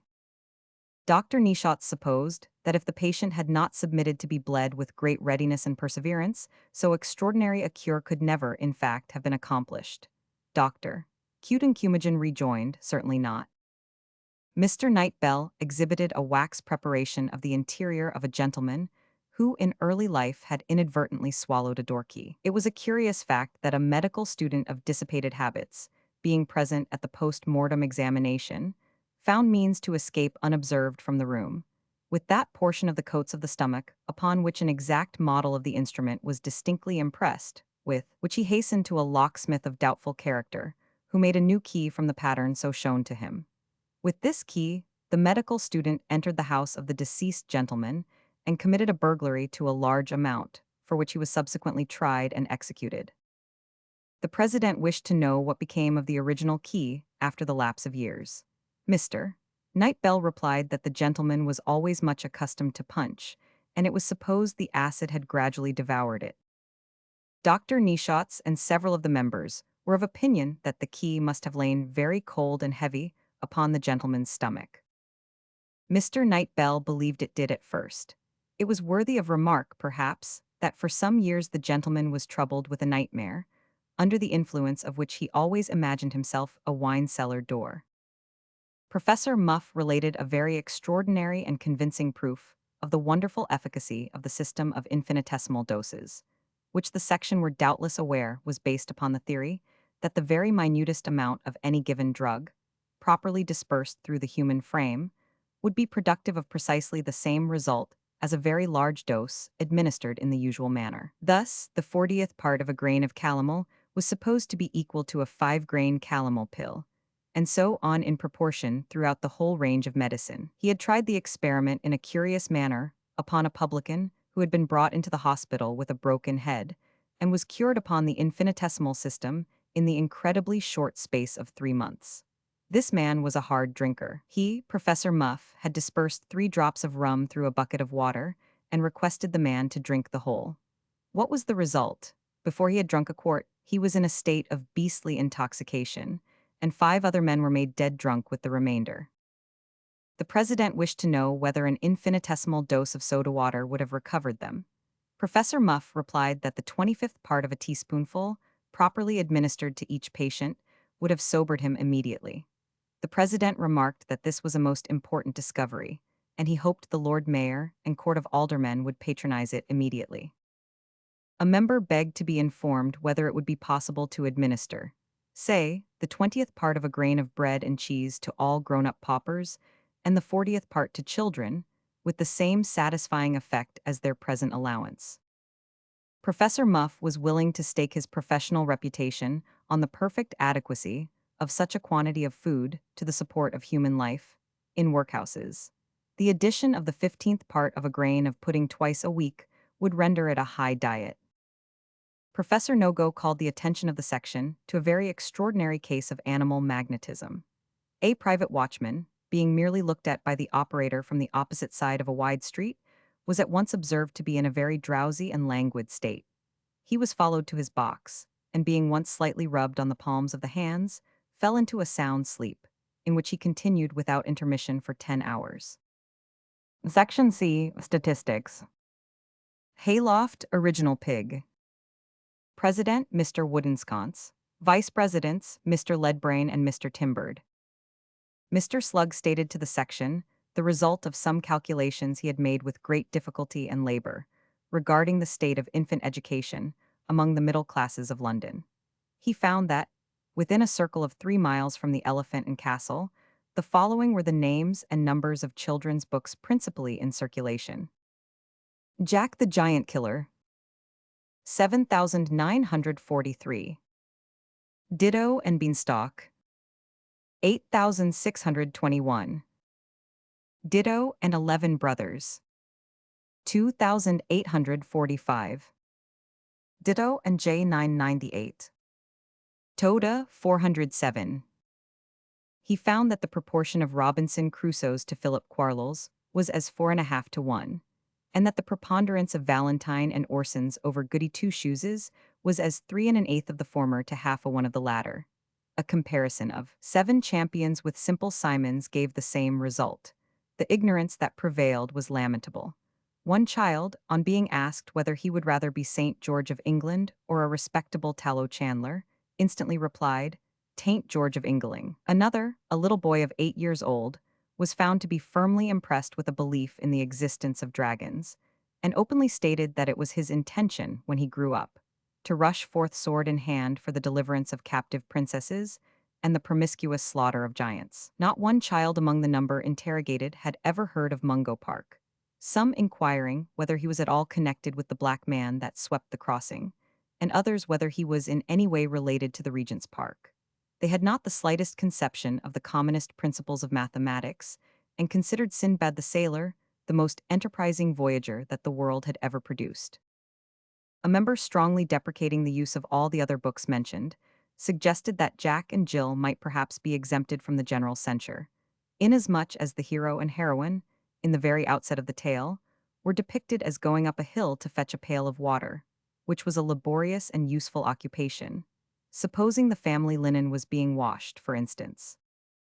Mr. Slug feared that the moral effect of this passage was more than counterbalanced by another in a subsequent part of the poem, in which very gross allusion was made to the mode in which the heroine was personally chastised by her mother for laughing at Jack's disaster. Besides, the whole work had this one great fault: it was not true. The president complimented the honorable member on the excellent distinction he had drawn. Several other members, too, dwelt upon the immense and urgent necessity of storing the minds of children with nothing but facts and figures, which process the president very forcibly remarked had made them, the section, the men they were. Mr. Slug then stated some curious calculations respecting the dogs, meat barrows of London. He found that the total number of small carts and barrows engaged in dispensing provision to the cats and dogs of the metropolis was 1,743. The average number of skewers delivered daily with the provender, by each dog's meat cart or barrow, was 36. Now, multiplying the number of skewers so delivered by the number of barrows, a total of 62,748 skewers daily would be obtained. Allowing that, of these 62,748 skewers, the odd 2,748 were accidentally devoured with the meat, by the most voracious of the animals supplied. It followed that 60,000 skewers per day, or the enormous number of 21,900,000 skewers annually, were wasted in the kennels and dust holes of London, which, if collected and warehoused, would in 10 years' time afford a mass of timber more than sufficient for the construction of a first-rate vessel of war for the use of Her Majesty's Navy, to be called the Royal Skewer, and to become under that name the terror of all the enemies of this island. Mr. X. Ledbrain read a very ingenious communication, from which it appeared that the total number of legs belonging to the manufacturing population of one great town in Yorkshire was, in round numbers, 40,000, while the total number of chair and stool legs in their houses was only 30,000, which, upon the very favorable average of 3 legs to a seat, yielded only 10,000 seats in all. From this calculation it would appear, not taking wooden or cork legs into the account, but allowing 2 legs to every person, that 10,000 individuals, one half of the whole population, were either destitute of any rest for their legs at all, or passed the whole of their leisure time in sitting upon boxes. Section D. Mechanical Science. Coach House Original Pig. President Mr. Carter. Vice Presidents Mr. Truck and Mr. Waghorn. Professor Queerspeck exhibited an elegant model of a portable railway, neatly mounted in a green case, for the waistcoat pocket. By attaching this beautiful instrument to his boots, any bank or public office clerk could transport himself from his place of residence to his place of business, at the easy rate of 65 miles an hour, which, to gentlemen of sedentary pursuits, would be an incalculable advantage. The President was desirous of knowing whether it was necessary to have a level surface on which the gentleman was to run. Professor Queerspeck explained that city gentlemen would run in trains, being handcuffed together to prevent confusion or unpleasantness. For instance, trains would start every morning at 8, 9, and 10 o'clock from Camden Town, Islington, Camberwell, Hackney, and various other places in which city gentlemen are accustomed to reside. It would be necessary to have a level, but he had provided for this difficulty by proposing that the best line that the circumstances would admit of should be taken through the sewers which undermine the streets of the metropolis, and which, well lighted by jets from the gas pipes which run immediately above them, would form a pleasant and commodious arcade, especially in wintertime, when the inconvenient custom of carrying umbrellas, now so general, could be wholly dispensed with. In reply to another question, Professor Queerspeck stated that no substitute for the purposes to which these arcades were at present devoted had yet occurred to him, but that he hoped no fanciful objection on this head would be allowed to interfere with so great an undertaking. Mr. Jabba produced a forcing machine on a novel plan for bringing joint stock railway shares prematurely to a premium. The instrument was in the form of an elegant gilt weather glass, of most dazzling appearance, and was worked behind, by strings, after the manner of a pantomime trick, the strings being always pulled by the directors of the company to which the machine belonged. The quicksilver was so ingeniously placed that when the acting directors held shares in their pockets, figures denoting very small expenses and very large returns appeared upon the glass. But the moment the directors parted with these pieces of paper, the estimate of needful expenditure suddenly increased itself to an immense extent, while the statements of certain profits became reduced in the same proportion. Mr. Jabba stated that the machine had been in constant requisition for some months past, and he had never once known it to fail. A member expressed his opinion that it was extremely neat and pretty. He wished to know whether it was not liable to accidental derangement. Mr. Jabba said that the whole machine was undoubtedly liable to be blown up, but that was the only objection to it.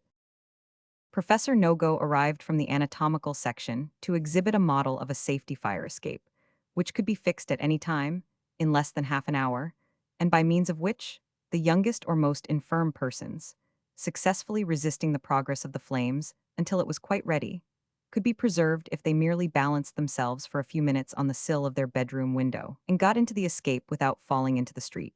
The professor stated that the number of boys who had been rescued in the daytime by this machine from houses which were not on fire was almost incredible.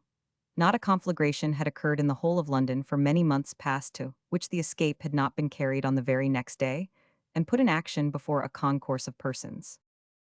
The president inquired whether there was not some difficulty in ascertaining which was the top of the machine and which the bottom, in cases of pressing emergency. Professor Nogo explained that of course it could not be expected to act quite as well when there was a fire as when there was not a fire. But in the former case, he thought it would be of equal service whether the top were up or down. With the last section, our correspondent concludes his most able and faithful report, which will never cease to reflect credit upon him for his scientific attainments and upon us for our enterprising spirit. It is needless to take a review of the subjects which have been discussed, of the mode in which they have been examined, of the great truths which they have elicited. They are now before the world, and we leave them to read, to consider, and to profit. The place of meeting for next year has undergone discussion, and has at length been decided, regard being had to, and evidence being taken upon, the goodness of its wines, the supply of its markets, the hospitality of its inhabitants, and the quality of its hotels. We hope at this next meeting our correspondent may again be present, and that we may be once more the means of placing his communications before the world. Until that period, we have been prevailed upon to allow this number of our miscellany to be retailed to the public, or wholesaled to the trade, without any advance upon our usual price.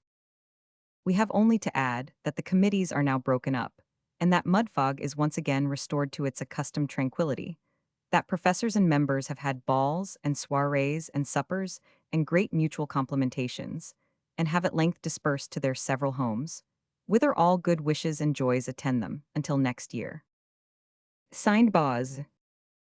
P. 530, one full report of the second meeting of the Mudfog Association for the advancement of everything.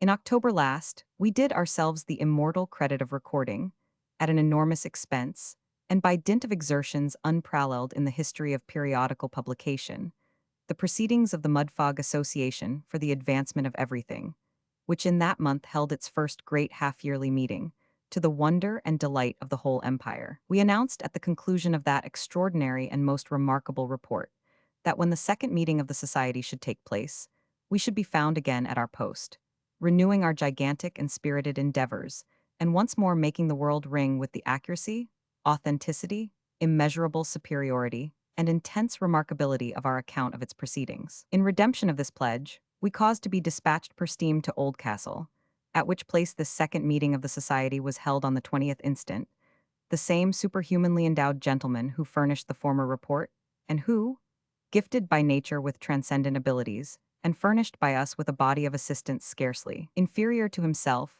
has forwarded a series of letters which, for faithfulness of description, power of language, fervor of thought, happiness of expression, and importance of subject matter, have no equal in the epistolary literature of any age or country.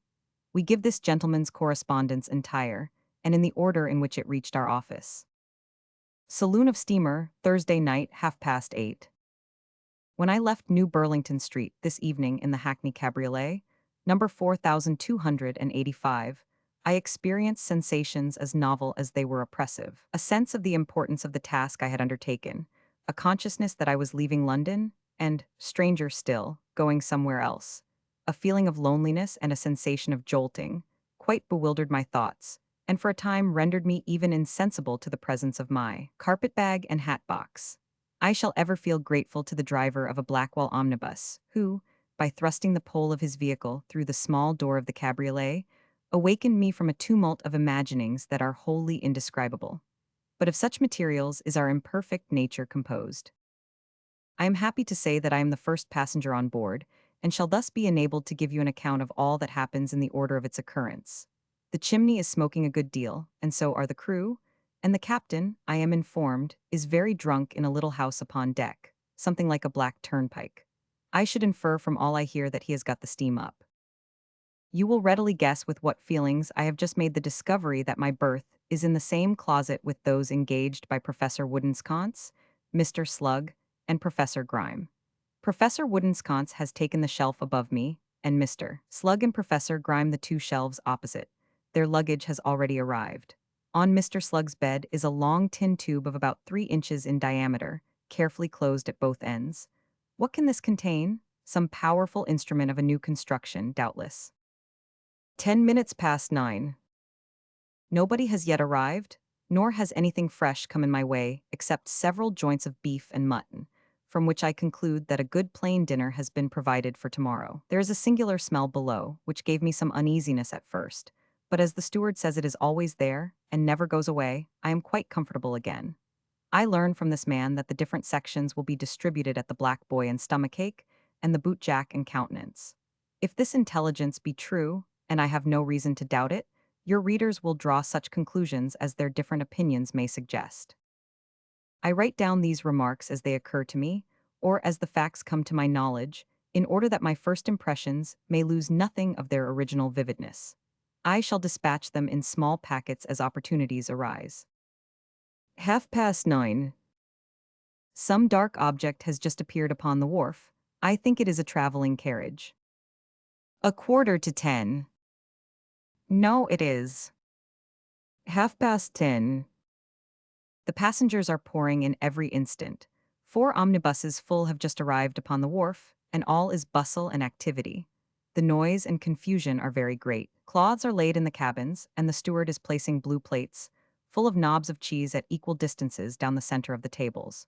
He drops a great many knobs, but being used to it, picks them up again with great dexterity, and after wiping them on his sleeve, throws them back into the plates. He is a young man of exceedingly prepossessing appearance, either dirty or a mulatto, but I think the former. An interesting old gentleman, who came to the wharf in an omnibus, has just quarreled violently with the porters, and is staggering towards the vessel with a large trunk in his arms. I trust and hope that he may reach it in safety, but the board he has to cross is narrow and slippery. Was that a splash? Gracious powers! I have just returned from the deck. The trunk is standing upon the extreme brink of the wharf, but the old gentleman is nowhere to be seen. The watchman is not sure whether he went down or not, but promises to drag for him the first thing tomorrow morning. May his humane efforts prove successful. Professor Nogo has this moment arrived with his nightcap on under his hat. He has ordered a glass of cold brandy and water, with a hard biscuit and a basin, and has gone straight to bed. What can this mean? The 3 other scientific gentlemen to whom I have already alluded have come on board, and have all tried their beds, with the exception of Professor Woodensconce, who sleeps in one of the top ones and can't get into it. Mr. Slug, who sleeps in the other top one, is unable to get out of his, and is to have his supper handed up by a boy. I have had the honor to introduce myself to these gentlemen, and we have amicably arranged the order in which we shall retire to rest, which it is necessary to agree upon, because, although the cabin is very comfortable, there is not room for more than one gentleman to be out of bed at a time, and even he must take his boots off in the passage. As I anticipated, the knobs of cheese were provided for the passengers' supper, and are now in course of consumption. Your readers will be surprised to hear that Professor Woodensconce has abstained from cheese for 8 years, although he takes butter in considerable quantities. Professor Grime, having lost several teeth, is unable, I observe, to eat his crusts without previously soaking them in his bottled porter. How interesting are these peculiarities! 11:30. Professors Woodensconce and Grime, with a degree of good humor that delights us all, have just arranged to toss for a bottle of mulled port. There has been some discussion whether the payment should be decided by the first toss or the best out of 3. Eventually, the latter course has been determined on. Deeply do I wish that both gentlemen could win, but that being impossible, I own that my personal aspirations, I speak as an individual, and do not compromise either you or your readers by this expression of feeling, are with Professor Woodensconce. I have backed that gentleman to the amount of 18 pence. 20 minutes to 12. Professor Grime has inadvertently tossed his half-crown out of one of the cabin windows, and it has been arranged that the steward shall toss for him. Bets are offered on any side to any amount, but there are no takers. Professor Woodensconce has just called woman, but the coin having lodged in a beam is a long time coming down again. The interest and suspense of this one moment are beyond anything that can be imagined. 12 o'clock.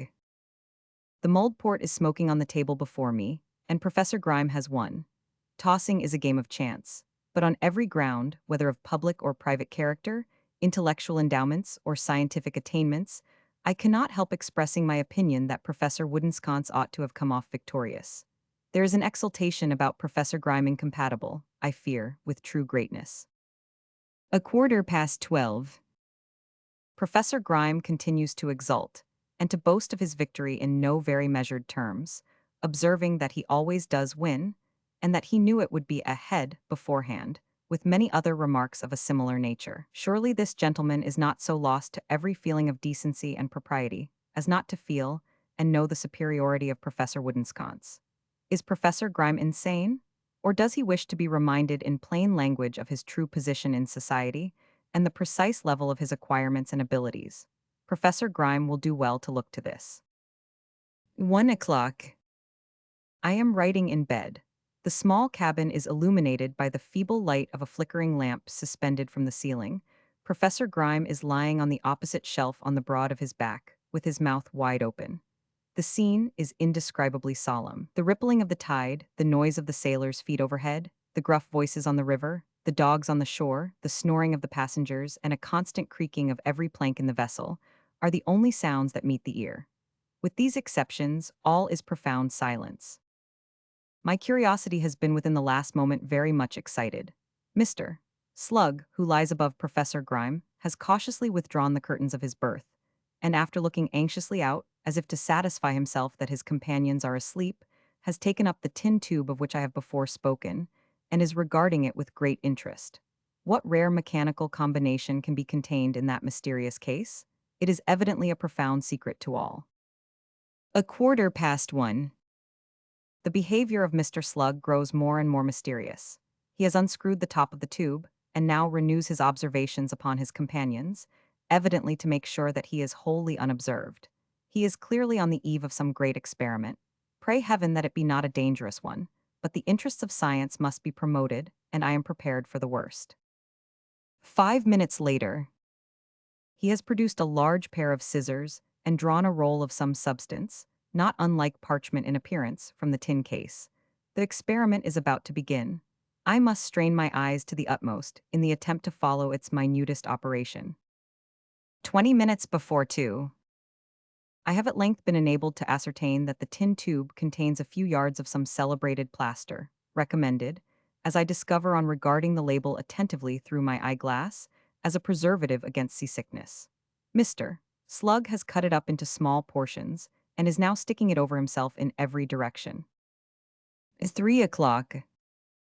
Precisely a quarter of an hour ago we weighed anchor, and the machinery was suddenly put in motion with a noise so appalling that Professor Woodensconce, who had ascended to his berth by means of a platform of carpet-bags arranged by himself on geometrical principles, darted from his shelf head foremost and, gaining his feet with all the rapidity of extreme terror, ran wildly into the ladies' cabin, under the impression that we were sinking, and uttering loud cries for aid. I am assured that the scene which ensued baffles all description. There were 147 ladies in their respective berths at the time. Mr. Slug has remarked, as an additional instance of the extreme ingenuity of the steam engine, as applied to purposes of navigation, that in whatever part of the vessel a passenger's berth may be situated, the machinery always appears to be exactly under his pillow. He intends stating this very beautiful, though simple discovery, to the association. 10:30. We are still in smooth water, that is to say, in as smooth water as a steam vessel ever can be, for, as Professor Woodensconce, who has just woke up, learnedly remarks, another great point of ingenuity about a steamer is that it always carries a little storm with it. You can scarcely conceive how exciting the jerking pulsation of the ship becomes.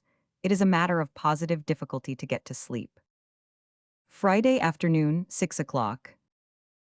I regret to inform you that Mr. Slug's plaster has proved of no avail. He is in great agony, but has applied several large, additional pieces notwithstanding. How affecting is this extreme devotion to science and pursuit of knowledge under the most trying circumstances. We were extremely happy this morning, and the breakfast was one of the most animated description. Nothing unpleasant occurred until noon, with the exception of Dr. Foxy's brown silk umbrella and white hat becoming entangled in the machinery while he was explaining to a knot of ladies the construction of the steam engine.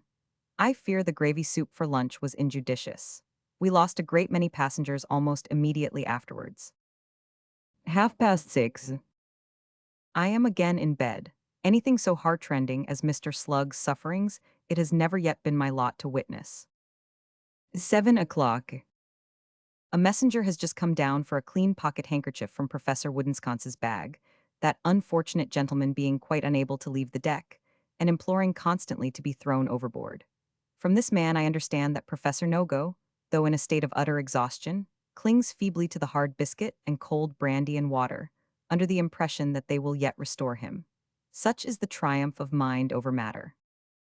Professor Grime is in bed, to all appearance quite well, but he will eat, and it is disagreeable to see him. Has this gentleman no sympathy with the sufferings of his fellow creatures? If he has, on what principle can he call for mutton chops and smile?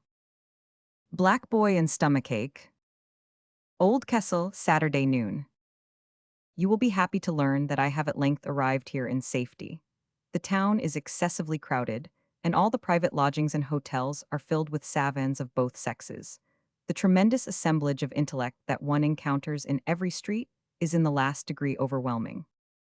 Notwithstanding the throng of people here, I have been fortunate enough to meet with very comfortable accommodation on very reasonable terms, having secured a sofa in the first floor passage at 1 guinea per night, which includes permission to take my meals in the bar, on condition that I walk about the streets at all other times, to make room for other gentlemen similarly situated. I have been over the outhouses intended to be devoted to the reception of the various sections, both here and at the Bootjack and Countenance, and am much delighted with the arrangements.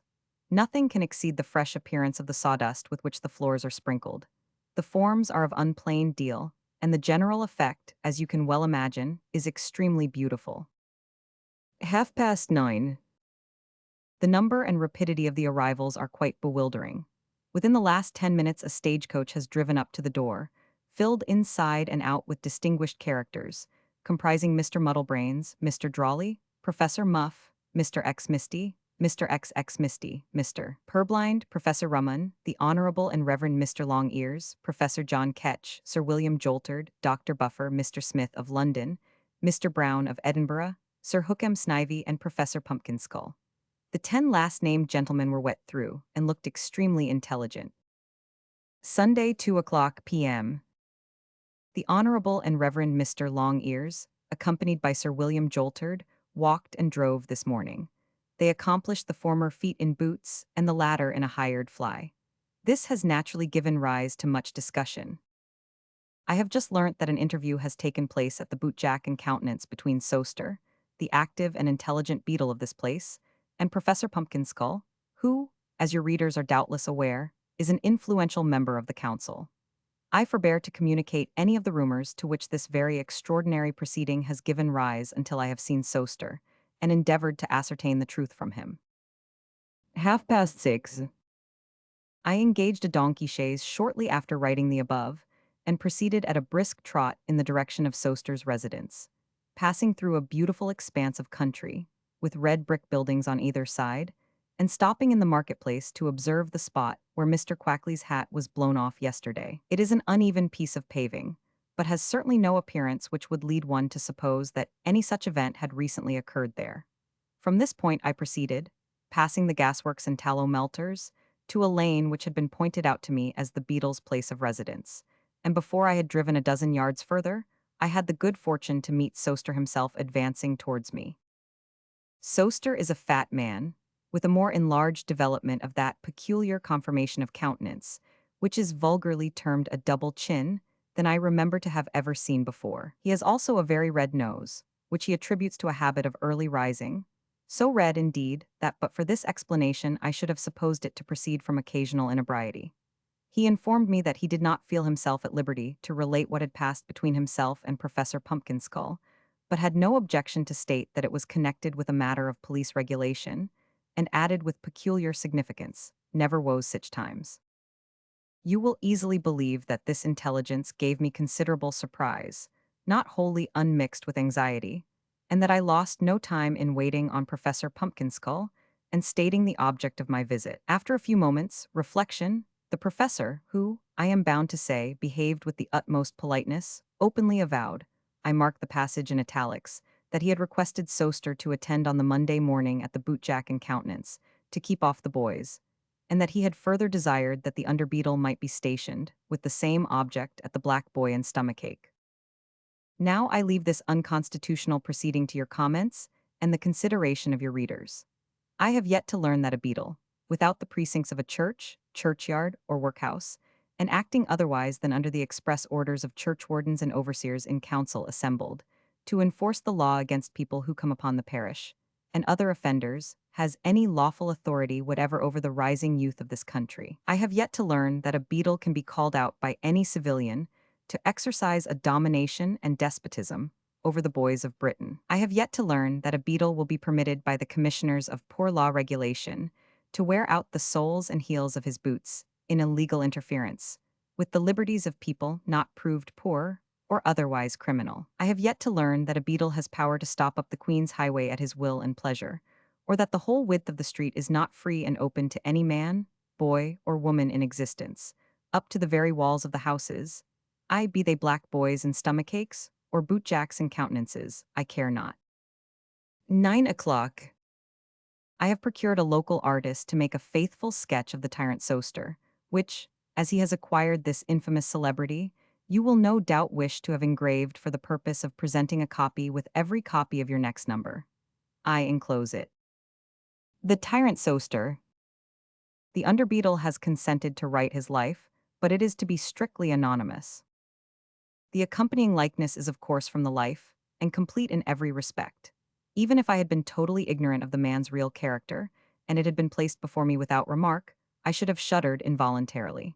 There is an intense malignity of expression in the features, and a baleful ferocity of purpose in the ruffian's eye, which appalls and sickens. His whole air is rampant with cruelty, nor is the stomach less characteristic of his demoniac propensities. Monday. The great day has at length arrived. I have neither eyes, nor ears, nor pens, nor ink, nor paper, for anything but the wonderful proceedings that have astounded my senses. Let me collect my energies and proceed to the account. Section A. Zoology and Botany. Front parlor, black boy and stomachache. President, Sir William Jolterd. Vice Presidents, Mr. Muddlebrains and Mr. Drawley. Mr. XX Misty communicated some remarks on the disappearance of dancing bears from the streets of London, with observations on the exhibition of monkeys as connected with barrel organs. The writer had observed, with feelings of the utmost pain and regret, that some years ago a sudden and unaccountable change in the public taste took place with reference to itinerant bears, who, being discountenanced by the populace, gradually fell off one by one from the streets of the metropolis, until not one remained to create a taste for natural history in the breasts of the poor and uninstructed. One bear, indeed, a brown and ragged animal, had lingered about the haunts of his former triumphs, with a worn and dejected visage and feeble limbs, and had essayed to wield his quarterstaff for the amusement of the multitude. But hunger, and an utter want of any due recompense for his abilities, had at length driven him from the field, and it was only too probable that he had fallen a sacrifice to the rising taste for grease. He regretted to add that a similar, and no less lamentable, change had taken place with reference to monkeys. These delightful animals had formerly been almost as plentiful as the organs on the tops of which they were accustomed to sit. The proportion in the year 1829, it appeared by the parliamentary return, being as 1 monkey to 3 organs. Owing, however, to an altered taste in musical instruments, and the substitution, in a great measure, of narrow boxes of music for organs, which left the monkeys nothing to sit upon, this source of public amusement was wholly dried up. Considering it a matter of the deepest importance, in connection with national education, that the people should not lose such opportunities of making themselves acquainted with the manners and customs of 2 most interesting species of animals, the author submitted that some measures should be immediately taken for the restoration of these pleasing and truly intellectual amusements. The President inquired by what means the honorable member proposed to attain this most desirable end. The author submitted that it could be most fully and satisfactorily accomplished if Her Majesty's government would cause to be brought over to England and maintained at the public expense, and for the public amusement, such a number of bears as would enable every quarter of the town to be visited, say at least by 3 bears a week.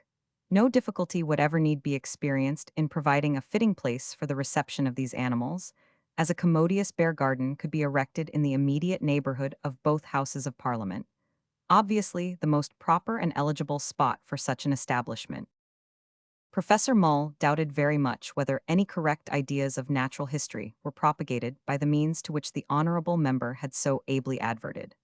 On the contrary, He believed that they had been the means of diffusing very incorrect and imperfect notions on the subject. He spoke from personal observation and personal experience when he said that many children of great abilities had been induced to believe, from what they had observed in the streets, at and before the period to which the honorable gentleman had referred, that all monkeys were born in red coats and spangles, and that their hats and feathers also came by nature.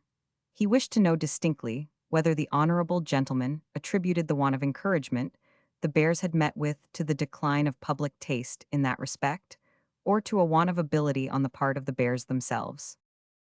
Mr. XX Misty replied that he could not bring himself to believe, but that there must be a great deal of floating talent among the bears and monkeys generally, which, in the absence of any proper encouragement, was dispersed in other directions.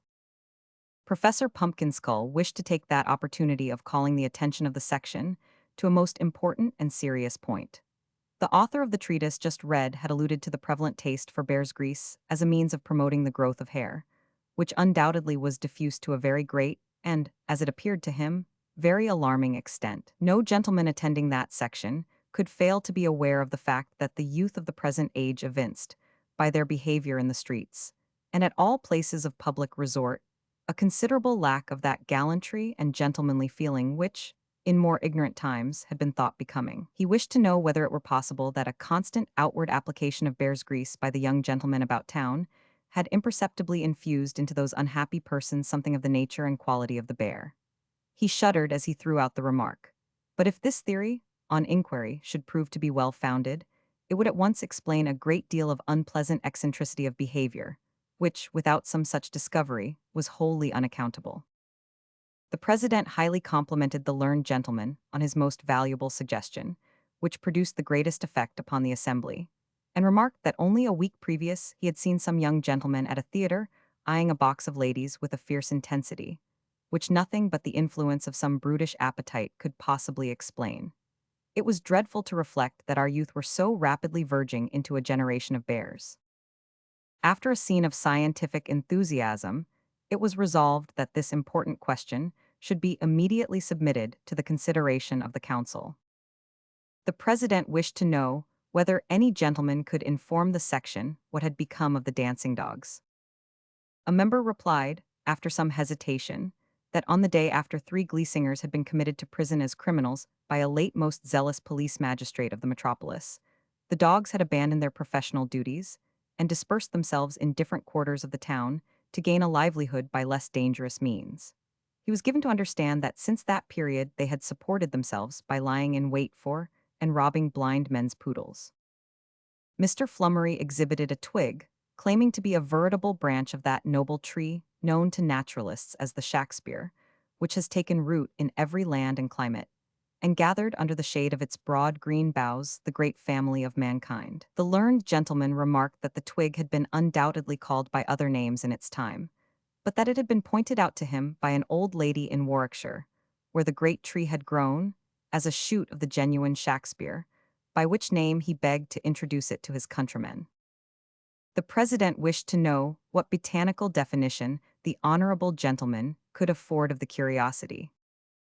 Mr. Flummery expressed his opinion that it was a decided plant. Section B. Display of models and mechanical science. Large room, bootjack and countenance. President Mr. Mallet, Vice Presidents Messrs. Lever and Screw.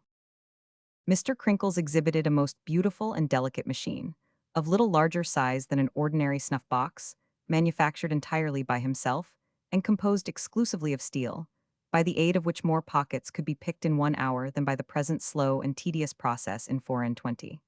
The inventor remarked that it had been put into active operation in Fleet Street, the Strand, and other thoroughfares, and had never been once known to fail. After some slight delay, occasioned by the various members of the section buttoning their pockets, the president narrowly inspected the invention and declared that he had never seen a machine of more beautiful or exquisite construction. Would the inventor be good enough to inform the section whether he had taken any, and what means for bringing it into general operation?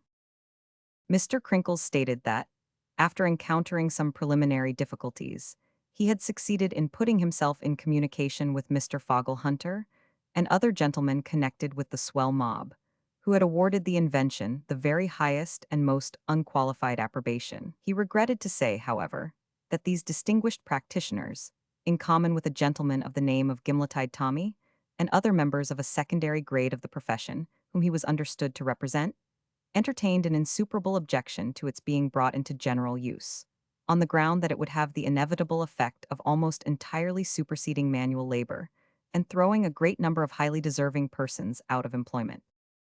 The president hoped that no such fanciful objections would be allowed to stand in the way of such a great public improvement. Mr. Crinkles hoped so too, but he feared that if the gentlemen of the swell mob persevered in their objection, nothing could be done.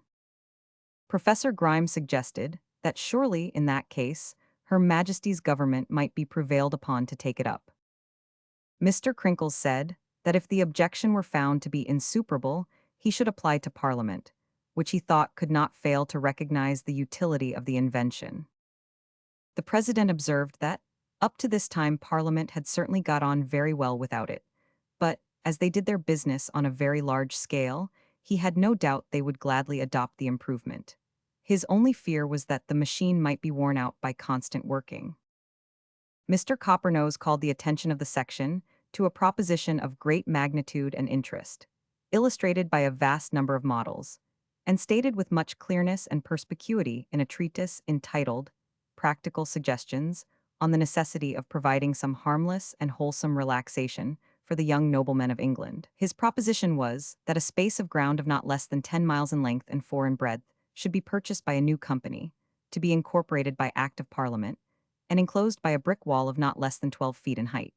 He proposed that it should be laid out with highway roads, turnpikes, bridges, miniature villages, and every object that could conduce to the comfort and glory of four-in-hand clubs, so that they might be fairly presumed to require no drive beyond it. This delightful retreat would be fitted up with most commodious and extensive stables, for the convenience of such of the nobility and gentry as had a taste for ostlering, and with houses of entertainment furnished in the most expensive and handsome style. It would be further provided with whole streets of door-knockers and bell-handles of extra size, so constructed that they could be easily wrenched off at night, and regularly screwed on again, by attendants provided for the purpose, every day. There would also be gas lamps of real glass, which could be broken at a comparatively small expense per dozen, and a broad and handsome foot pavement for gentlemen to drive their cabriolets upon when they were humorously disposed, for the full enjoyment of which feet-live pedestrians would be procured from the workhouse at a very small charge per head. The place being enclosed and carefully screened from the intrusion of the public, there would be no objection to gentlemen laying aside any article of their costume that was considered to interfere with a pleasant frolic, or, indeed, to their walking about without any costume at all, if they liked that better. In short, every facility of enjoyment would be afforded that the most gentlemanly person could possibly desire. But as even these advantages would be incomplete, unless there were some means provided of enabling the nobility and gentry to display their prowess when they sallied forth after dinner, and as some inconvenience might be experienced in the event of their being reduced to the necessity of pummeled each other, the inventor had turned his attention to the construction of an entirely new police force, composed exclusively of automaton figures, which, with the assistance of the ingenious Signor Gagliardi of Windmill Street in the Haymarket, he had succeeded in making with such nicety, that a policeman, cab driver, or old woman made upon the principle of the models exhibited would walk about until knocked down like any real man. Nay more, if set upon and beaten by 6 or 8 noblemen or gentlemen, after it was down, the figure would utter divers groans, mingled with entreaties for mercy, thus rendering the illusion complete and the enjoyment perfect. But the invention did not stop even here, for station houses would be built, containing good beds for noblemen and gentlemen during the night, and in the morning they would repair to a commodious police office, where a pantomimic investigation would take place before the automaton magistrates, quite equal to life, who would find them in so many counters, with which they would be previously provided for the purpose. This office would be furnished with an inclined plane, for the convenience of any nobleman or gentleman who might wish to bring in his horse as a witness, and the prisoners would be at perfect liberty, as they were now, to interrupt the complainants as much as they pleased, and to make any remarks that they thought proper. The charge for these amusements would amount to very little more than they already cost, and the inventor submitted that the public would be much benefited and comforted by the proposed arrangement. Automaton Police Office and Real Offenders. Professor Nogo wished to be informed what amount of automaton police force it was proposed to raise in the first instance. Mr. Coppernose replied that it was proposed to begin with 7 divisions of police of a score each, lettered from A to G inclusive. It was proposed that not more than half this number should be placed on active duty, and that the remainder should be kept on shelves in the police office, ready to be called out at a moment's notice. The president, awarding the utmost merit to the ingenious gentleman who had originated the idea, doubted whether the automaton police would quite answer the purpose. He feared that noblemen and gentlemen would perhaps require the excitement of thrashing living subjects. Mr. Coppernose submitted that as the usual odds in such cases were 10 noblemen or gentlemen to 1 policeman or cab driver, it could make very little difference in point of excitement whether the policeman or cab driver were a man or a block. The great advantage would be that a policeman's limbs might be all knocked off, and yet he would be in a condition to do duty next day. He might even give his evidence next morning with his head in his hand, and give it equally well. Professor Muff, will you allow me to ask you, sir, of what materials it is intended that the magistrates' heads shall be composed? Mr. Coppernose, the magistrates will have wooden heads, of course, and they will be made of the toughest and thickest materials that can possibly be obtained. Professor Muff, I am quite satisfied. This is a great invention.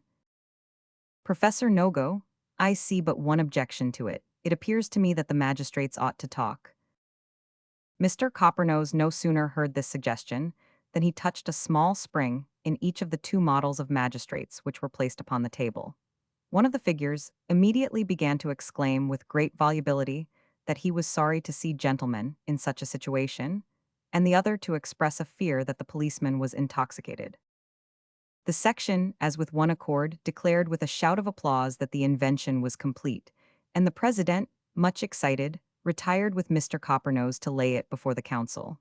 On his return, Mr. Tickle displayed his newly invented spectacles, which enabled the wearer to discern, in very bright colors, objects at a great distance, and rendered him wholly blind to those immediately before him. It was, he said, a most valuable and useful invention, based strictly upon the principle of the human eye. The president required some information upon this point. He had yet to learn that the human eye was remarkable for the peculiarities of which the honorable gentleman had spoken. And Mr. Tickle was rather astonished to hear this, when the president could not fail to be aware that a large number of most excellent persons and great statesmen could see, with the naked eye, most marvelous horrors on West India plantations, while they could discern nothing whatever in the interior of Manchester cotton mills. He must know, too, with what quickness of perception most people could discover their neighbors' faults, and how very blind they were to their own. If the president differed from the great majority of men in this respect, his eye was a defective one, and it was to assist his vision that these glasses were made. Mr. Blank exhibited a model of a fashionable annual, composed of copper plates, gold leaf, and silk boards, and worked entirely by milk and water. Mr. Prosy, after examining the machine, declared it to be so ingeniously composed that he was wholly unable to discover how it went on at all. Mr. Blank, nobody can, and that is the beauty of it. Section C, Anatomy and Medicine. Barroom, Black Boy and Stomachache. President Dr. Somup, Vice Presidents Messrs. Pessell and Mordare. Dr. Grummage stated to the section a most interesting case of monomania, and described the course of treatment he had pursued with perfect success. The patient was a married lady in the middle rank of life, who, having seen another lady at an evening party in a full suit of pearls, was suddenly seized with a desire to possess a similar equipment, although her husband's finances were by no means equal to the necessary outlay. Finding her wish ungratified, she fell sick, and the symptoms soon became so alarming that he, Dr. Grummage, was called in. At this period, the prominent tokens of the disorder were sullenness, a total indisposition to perform domestic duties, great peevishness, and extreme languor, except when pearls were mentioned, at which times the pulse quickened, the eyes grew brighter, the pupils dilated, and the patient, after various incoherent exclamations, burst into a passion of tears, and exclaimed that nobody cared for her, and that she wished herself dead. Finding that the patient's appetite was affected in the presence of company, he began by ordering a total abstinence from all stimulants, and forbidding any sustenance but weak gruel. He then took 20 ounces of blood, applied a blister under each ear, one upon the chest and another on the back, having done which and administered 5 grains of calomel, he left the patient to her repose. The next day she was somewhat low, but decidedly better, and all appearances of irritation were removed. The next day she improved still further, and on the next again. On the fourth there was some appearance of a return of the old symptoms, which no sooner developed themselves than he administered another dose of calomel, and left strict orders that, unless a decidedly favorable change occurred within 2 hours, the patient's head should be immediately shaved to the very last curl. From that moment she began to mend, and, in less than 24 hours, was perfectly restored.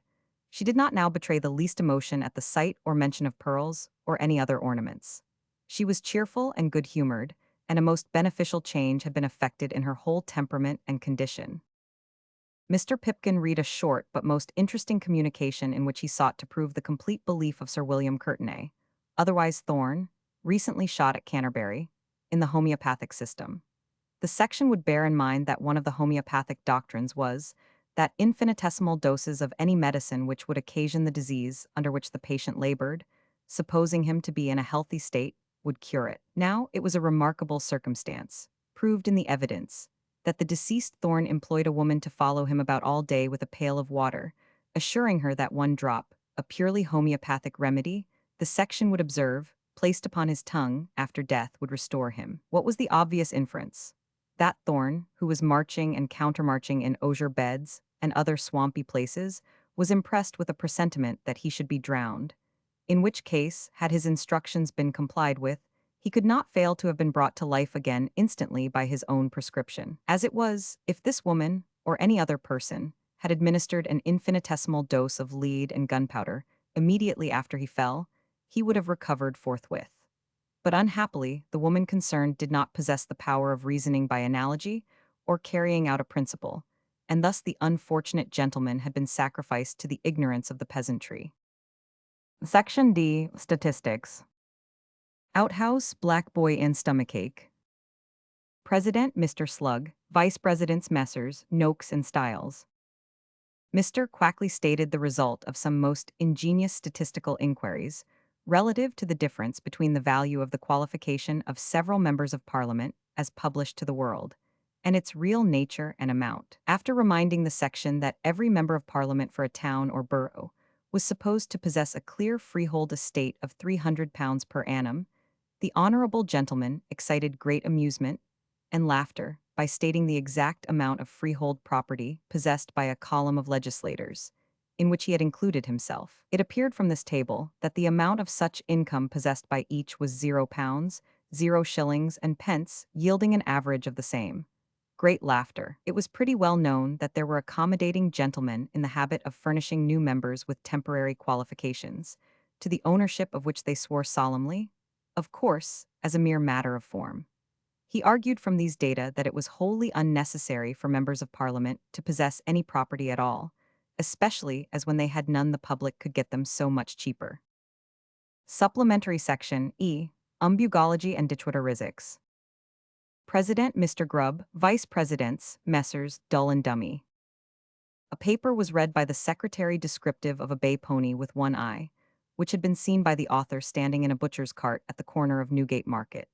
The communication described the author of the paper as having, in the prosecution of a mercantile pursuit, betaken himself one Saturday morning last summer from Somers Town to Cheapside, in the course of which expedition he had beheld the extraordinary appearance above described. The pony had one distinct eye, and it had been pointed out to him by his friend Captain Blunderbore of the Horse Marines, who assisted the author in his search, that whenever he winked this eye he whisked his tail, possibly to drive the flies off, but that he always winked and whisked at the same time. The animal was lean, spavined, and tottering, and the author proposed to constitute it of the family of fit-for-dogs metorius. It certainly did occur to him that there was no case on record of a pony with one clearly defined and distinct organ of vision, winking and whisking at the same moment. Mr. Q.J. Snuffletoffle had heard of a pony winking his eye, and likewise of a pony whisking his tail, but whether they were two ponies or the same pony, he could not undertake positively to say. At all events, he was acquainted with no authenticated instance of a simultaneous winking and whisking, and he really could not but doubt the existence of such a marvelous pony, in opposition to all those natural laws by which ponies were governed.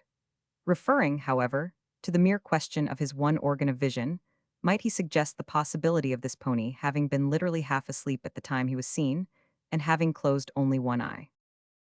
The president observed that, whether the pony was half asleep or fast asleep, there could be no doubt that the association was wide awake, and therefore that they had better get the business over and go to dinner. He had certainly never seen anything analogous to this pony, but he was not prepared to doubt its existence, for he had seen many queerer ponies in his time, though he did not pretend to have seen any more remarkable donkeys than the other gentlemen around him. Professor John Ketch was then called upon to exhibit the skull of the late Mr. Greenacre, which he produced from a blue bag, remarking, on being invited to make any observations that occurred to him, that he'd pound it as that spectable section had never seed a more gamerer cove nor he vos. A most animated discussion upon this interesting relic ensued, and some difference of opinion, arising respecting the real character of the deceased gentleman, Mr. Blubb delivered a lecture upon the cranium before him, clearly showing that Mr. Greenacre possessed the organ of destructiveness to a most unusual extent, with a most remarkable development of the organ of carviativeness. Sir Hookham Snivy was proceeding to combat this opinion, when Professor Ketch suddenly interrupted the proceedings by exclaiming, with great excitement of manner, "Walker." The president begged to call the learned gentleman to order. "Professor Ketch, order be blowed, you've got the wrong un, I tell you. It ain't no ed at all, it's a cokernut as my brother-in-law has been carvin', to hornament his new baked tatterstall Watts common, down ere vile the associations in the town. Hand over, vil you." With these words, Professor Ketch hastily repossessed himself of the coconut, and drew forth the skull, in mistake for which he had exhibited it. A most interesting conversation ensued, but as there appeared some doubt ultimately whether the skull was Mr. Greenacre's, or a hospital patient's, or a pauper's, or a man's, or a woman's, or a monkey's, no particular result was obtained. "I cannot," says our talented correspondent in conclusion, "I cannot close my account of these gigantic researches and sublime and noble triumphs without repeating a bon mot of Professor Woodensconce's, which shows how the greatest minds may occasionally unbend when truth can be presented to listening ears, clothed in an attractive and playful form. I was standing by when, after a week of feasting and feeding, that learned gentleman, accompanied by the whole body of wonderful men, entered the hall yesterday, where a sumptuous dinner was prepared, where the richest wines sparkled on the board and fat bucks, propitiatory sacrifices to learning, sent forth their savory odors. "Ah," said Professor Woodensconce, rubbing his hands, "this is what we meet for, this is what inspires us. This is what keeps us together and beckons us onward. This is the spread of science, and a glorious spread it is." P. 551, The Pantomime of Life. Before we plunge headlong into this paper, let us at once confess to a fondness for pantomimes, to a gentle sympathy with clowns and pantaloons, to an unqualified admiration of harlequins and columbines, to a chaste delight in every action of their brief existence, varied and many-colored as those actions are, and inconsistent though they occasionally be with those rigid and formal rules of propriety, which regulate the proceedings of meaner and less comprehensive minds. We revel in pantomimes, not because they dazzle one's eyes with tinsel and gold leaf, not because they present to us, once again, the well-beloved chalked faces and goggle eyes of our childhood, not even because, like Christmas Day and Twelfth Night and Shrove, Tuesday and one's own birthday, they come to us but once a year. Our attachment is founded on a graver and a very different reason. A pantomime is to us a mirror of life. Nay, more, we maintain that it is so to audiences generally, although they are not aware of it, and that this very circumstance is the secret cause of their amusement and delight. Let us take a slight example. The scene is a street. An elderly gentleman, with a large face and strongly marked features, appears. His countenance beams with a sunny smile, and a perpetual dimple is on his broad, red cheek. He is evidently an opulent elderly gentleman, comfortable in circumstances, and well-to-do in the world. He is not unmindful of the adornment of his person, for he is richly, not to say gaudily, dressed, and that he indulges to a reasonable extent in the pleasures of the table may be inferred from the joyous and oily manner in which he rubs his stomach, by way of informing the audience that he is going home to dinner. In the fullness of his heart, in the fancied security of wealth, in the possession and enjoyment of all the good things of life, the elderly gentleman suddenly loses his footing and stumbles. How the audience roar! He is set upon by a noisy and officious crowd, who buffet and cuff him unmercifully. They scream with delight, Every time the elderly gentleman struggles to get up, his relentless persecutors knock him down again. The spectators are convulsed with merriment. And when at last the elderly gentleman does get up and staggers away, despoiled of hat, wig, and clothing, himself battered to pieces, and his watch and money gone, they are exhausted with laughter, and express their merriment and admiration in rounds of applause. Is this like life? Change the scene to any real street. To the stock exchange or the city banker's, the merchant's counting house or even the tradesman's shop. See any one of these men fall, the more suddenly, and the nearer the zenith of his pride and riches, the better. What a wild hallow is raised over his prostrate carcass by the shouting mob, how they whoop and yell as he lies humbled beneath them. Mark how eagerly they set upon him when he is down, and how they mock and deride him as he slinks away. Why, it is the pantomime to the very letter. Of all the pantomimic dramatis personae, we consider the pantaloon the most worthless and debauched, independent of the dislike one naturally feels at seeing a gentleman of his years engaged in pursuits highly unbecoming his gravity and time of life. We cannot conceal from ourselves the fact that he is a treacherous, worldly-minded old villain, constantly enticing his younger companion, the clown, into acts of fraud or petty larceny, and generally standing aside to watch the result of the enterprise. If it be successful, he never forgets to return for his share of the spoil. But if it turn out a failure, he generally retires with remarkable caution and expedition, and keeps carefully aloof until the affair has blown over. His amorous propensities, too, are eminently disagreeable, and his mode of addressing ladies in the open street at noonday is downright improper, being usually neither more nor less than a perceptible tickling of the aforesaid ladies in the waist, after committing which he starts back, manifestly ashamed, as well he may be of his own indecorum and temerity, continuing, nevertheless, to ogle and beckon to them from a distance in a very unpleasant and immoral manner. Is there any man who cannot count a dozen pantaloons in his own social circle? Is there any man who has not seen them swarming at the west end of the town on a sunshiny day or a summer's evening, going through the last-named pantomimic feats with as much liquorish energy, and as total an absence of reserve, as if they were on the very stage itself? We can tell upon our fingers a dozen pantaloons of our acquaintance at this moment, capital pantaloons, who have been performing all kinds of strange freaks, to the great amusement of their friends and acquaintance, for years past, and who to this day are making such comical and ineffectual attempts to be young and dissolute that all beholders are like to die with laughter.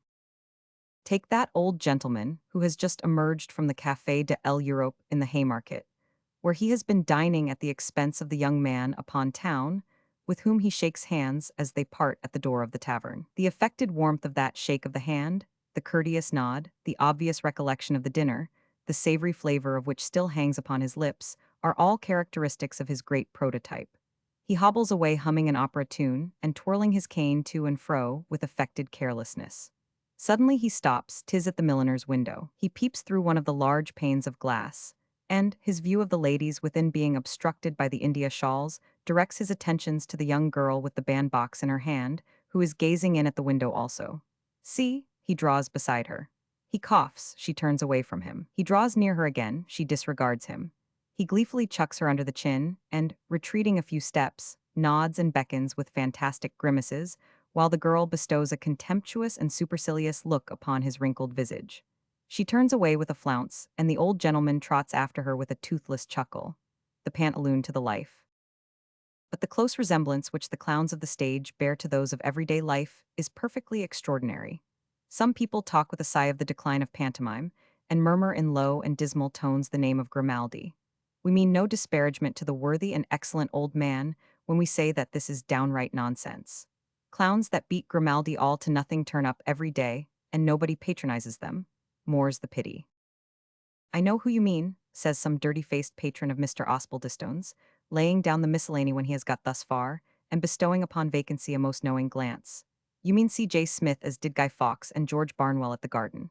The dirty-faced gentleman has hardly uttered the words, when he is interrupted by a young gentleman in no shirt-collar and a Petersham coat. No, no, says the young gentleman. He means Brown, King, and Gibson at the Delphi. Now, with great deference both to the first-named gentleman with the dirty face, and the last-named gentleman in the non-existing shirt-collar, we do not mean either the performer who so grotesquely burlesqued the popish conspirator, or the three unchangeables who have been dancing the same dance under different imposing titles and doing the same thing under various high-sounding names for some 5 or 6 years last past. We have no sooner made this avowal than the public, who have hitherto been silent witnesses of the dispute, inquire what on earth it is we do mean, and with becoming respect we proceed to tell them. It is very well known to all playgoers and pantomime seers that the scenes in which a theatrical clown is at the very height of his glory are those which are described in the playbills as cheesemonger's shop and crockery warehouse, or tailor's shop and Mrs. Queerdable's boarding house, or places bearing some such title, where the great fun of the thing consists in the hero's taking lodgings which he has not the slightest intention of paying for, or obtaining goods under false pretenses, or abstracting the stock and trade of the respectable shopkeeper next door, or robbing warehouse porters as they pass under his window, or, to shorten the catalogue, in his swindling everybody he possibly can, it only remaining to be observed that the more extensive the swindling is, and the more barefaced the impudence of the swindler, the greater the rapture and ecstasy of the audience. Now it is a most remarkable fact that precisely this sort of thing occurs in real life day after day, and nobody sees the humor of it.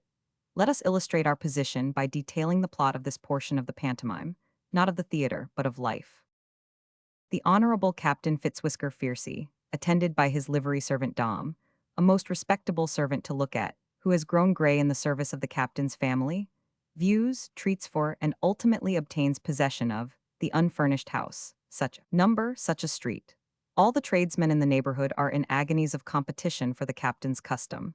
The captain is a good-natured, kind-hearted, easy man, and, to avoid being the cause of disappointment to any, he most handsomely gives orders to all. Hampers of wine, baskets of provisions, cartloads of furniture, boxes of jewelry, supplies of luxuries of the costliest description, flock to the house of the Honourable Captain Fitzwhisker Fiercy, where they are received with the utmost readiness by the highly respectable Dom, while the captain himself struts and swaggers about with that compound air of conscious superiority and general bloodthirstiness, which a military captain should always, and does most times, wear, to the admiration and terror of plebeian men. But the tradesmen's backs are no sooner turned than the captain, with all the eccentricity of a mighty mind, and assisted by the faithful Dom, whose devoted fidelity is not the least touching part of his character, disposes of everything to great advantage.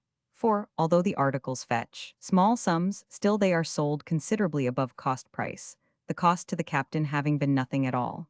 After various maneuvers, the imposture is discovered, Fitzfiercy and Dom are recognized as confederates, and the police office to which they are both taken is thronged with their dupes. Who can fail to recognize in this the exact counterpart of the best portion of a theatrical pantomime, Fitzwhisker Fiercy by the clown, Dom by the pantaloon, and supernumeraries by the tradesmen. The best of the joke, too, is that the very coal merchant who is loudest in his complaints against the person who defrauded him is the identical man who sat in the center of the very front row of the pit last night and laughed the most boisterously at this very same thing, and not so well done either. Talk of Grimaldi, we say again. Did Grimaldi, in his best days, ever do anything in this way equal to Da Costa? The mention of this latter justly celebrated clown reminds us of his last piece of humor, the fraudulently obtaining certain stamped acceptances from a young gentleman in the army. We had scarcely laid down our pen to contemplate for a few moments this admirable actor's performance of that exquisite practical joke, then a new branch of our subject flashed suddenly upon us. So we take it up again at once. All people who have been behind the scenes, and most people who have been before them, know that in the representation of a pantomime, a good many men are sent upon the stage for the express purpose of being cheated, or knocked down, or both. Now, down to a moment ago, we had never been able to understand for what possible purpose a great number of odd, lazy, large-headed men, whom one is in the habit of meeting here, and there, and everywhere could ever have been created. We see it all now. They are the supernumeraries in the pantomime of life, the men who have been thrust into it, with no other view than to be constantly tumbling over each other, and running their heads against all sorts of strange things. We sat opposite to one of these men at a supper table, only last week. Now we think of it, he was exactly like the gentlemen with the pasteboard heads and faces, who do the corresponding business in the theatrical pantomimes. There was the same broad, stolid simper, the same dull, leaden eye, the same unmeaning, vacant stare. And whatever was said, or whatever was done, he always came in at precisely the wrong place, or jostled against something that he had not the slightest business with. We looked at the man across the table again and again, and could not satisfy ourselves what race of beings to class him with. How very odd that this never occurred to us before. We will frankly own that we have been much troubled with the harlequin. We see harlequins of so many kinds in the real living pantomime that we hardly know which to select as the proper fellow of him of the theaters. At one time, we were disposed to think that the harlequin was neither more nor less than a young man of family and independent property, who had run away with an opera dancer, and was fooling his life and his means away in light and trivial amusements. On reflection, however, we remembered that harlequins are occasionally guilty of witty, and even clever acts, and we are rather disposed to acquit our young men of family and independent property, generally speaking, of any such misdemeanors. On a more mature consideration of the subject, we have arrived at the conclusion that the harlequins of life are just ordinary men, to be found in no particular walk or degree, on whom a certain station, or particular conjunction of circumstances, confers the magic wand. And this brings us to a few words on the pantomime of public and political life, which we shall say at once, and then conclude, merely premising in this place that we decline any reference whatever to the Columbine, being in no wise satisfied of the nature of her connection with her party-colored lover, and not feeling by any means clear that we should be justified in introducing her to the virtuous and respectable ladies who peruse our lucubrations. We take it that the commencement of a session of Parliament is neither more nor less than the drawing up of the curtain for a grand comic pantomime, and that His Majesty's most gracious speech on the opening thereof may be not inaptly compared to the clown's opening speech of "Here we are. My lords and gentlemen, here we are," appears, to our mind at least, to be a very good abstract of the point and meaning of the propitiatory address of the ministry. When we remember how frequently this speech is made, immediately after the change too, the parallel is quite perfect and still more singular. Perhaps the cast of our political pantomime never was richer than at this day. We are particularly strong in clowns. At no former time, we should say, have we had such astonishing tumblers, or performers so ready to go through the whole of their feats for the amusement of an admiring throng. Their extreme readiness to exhibit, indeed, has given rise to some ill-natured reflections. It having been objected that by exhibiting gratuitously through the country when the theatre is closed, they reduce themselves to the level of mountebanks, and thereby tend to degrade the respectability of the profession. Certainly Grimaldi never did this sort of thing, and though Brown, King, and Gibson have gone to the Surrey in vacation time, and Mr. C.J. Smith has ruralized at Sadler's Wells, we find no theatrical precedent for a general tumbling through the country, except in the gentleman, name unknown, who threw somersets on behalf of the late Mr. Richardson, and who is no authority either, because he had never been on the regular boards. But laying aside this question, which after all is a mere matter of taste, we may reflect with pride and gratification of heart on the proficiency of our clowns as exhibited in the season. Night after night will they twist and tumble about, till 2, 3, and 4 o'clock in the morning, playing the strangest antics and giving each other the funniest slaps on the face that can possibly be imagined, without evincing the smallest tokens of fatigue. The strange noises, the confusion, the shouting and roaring, amid which all this is done, too, would put to shame the most turbulent sixpenny gallery that ever yelled through a boxing night. It is especially curious to behold one of these clowns, compelled to go through the most surprising contortions by the irresistible influence of the wand of office, which his leader or harlequin holds above his head. Acted upon by this wonderful charm, he will become perfectly motionless, moving neither hand, foot, nor finger, and will even lose the faculty of speech at an instant's notice. Or on the other hand, he will become all life and animation if required, pouring forth a torrent of words without sense or meaning, throwing himself into the wildest and most fantastic contortions, and even groveling on the earth and licking up the dust. These exhibitions are more curious than pleasing. Indeed, they are rather disgusting than otherwise, except to the admirers of such things, with whom we confess we have no fellow feeling. Strange tricks, very strange tricks, are also performed by the harlequin, who holds for the time being the magic wand which we have just mentioned. The mere waving it before a man's eyes will dispossess his brains of all the notions previously stored there, and fill it with an entirely new set of ideas. One gentle tap on the back will alter the color of a man's coat completely. And there are some expert performers, who, having this wand held first on one side and then on the other, will change from side to side, turning their coats at every evolution with so much rapidity and dexterity that the quickest eye can scarcely detect their motions. Occasionally, the genius who confers the wand wrests it from the hand of the temporary possessor and consigns it to some new performer, on which occasions all the characters change sides, and then the race and the hard knocks begin anew. We might have extended this chapter to a much greater length. We might have carried the comparison into the liberal professions. We might have shown, as was in fact our original purpose, that each is in itself a little pantomime with scenes and characters of its own, complete. But as we fear we have been quite lengthy enough already, we shall leave this chapter just where it is. A gentleman, not altogether unknown as a dramatic poet, wrote thus a year or two ago. All the world's a stage, and all the men and women merely players. And we, tracking out his footsteps at the scarcely worth mentioning little distance of a few millions of leagues behind, venture to add, by way of new reading, that he meant a pantomime, and that we are all actors in the pantomime of life. P. 558 SOME Particulars concerning a lion. We have a great respect for lions in the abstract. In common with most other people, we have heard and read of many instances of their bravery and generosity. We have duly admired that heroic self-denial and charming philanthropy, which prompts them never to eat people except when they are hungry.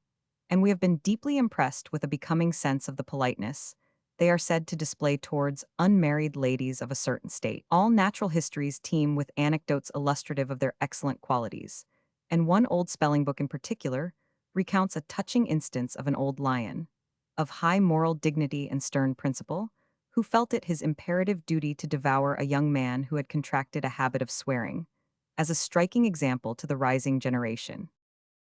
All this is extremely pleasant to reflect upon, and, indeed, says a very great deal in favor of lions as a mass. We are bound to state, however, that such individual lions as we have happened to fall in with have not put forth any very striking characteristics, and have not acted up to the chivalrous character assigned them by their chroniclers. We never saw a lion in what is called his natural state, certainly. That is to say, we have never met a lion out walking in a forest, or crouching in his lair under a tropical sun, waiting till his dinner should happen to come by, hot from the baker's. But we have seen some under the influence of captivity and the pressure of misfortune, and we must say that they appeared to us very apathetic, heavy-headed fellows. The lion at the zoological gardens, for instance. He is all very well, he has an undeniable mane and looks very fierce, but, Lord bless us, what of that? The lions of the fashionable world look just as ferocious and are the most harmless creatures breathing. A box lobby lion or a Regent Street animal will put on a most terrible aspect and roar fearfully if you affront him. But he will never bite, and, if you offer to attack him manfully, will fairly turn tail and sneak off. Doubtless these creatures roam about sometimes in herds, and if they meet any especially meek-looking and peaceably disposed fellow, will endeavor to frighten him. But the faintest show of a vigorous resistance is sufficient to scare them even then. These are pleasant characteristics, whereas we make it matter of distinct charge against the zoological lion and his brethren at the fairs, that they are sleepy, dreamy, sluggish quadrupeds. We do not remember to have ever seen one of them perfectly awake, except at feeding time. In every respect, we uphold the biped lions against their four-footed namesakes, and we boldly challenge controversy upon the subject. With these opinions, it may be easily imagined that our curiosity and interest were very much excited the other day, when a lady of our acquaintance called on us and resolutely declined to accept our refusal of her invitation to an evening party. For, said she, I have got a lion coming. We at once retracted our plea of a prior engagement and became as anxious to go as we had previously been to stay away.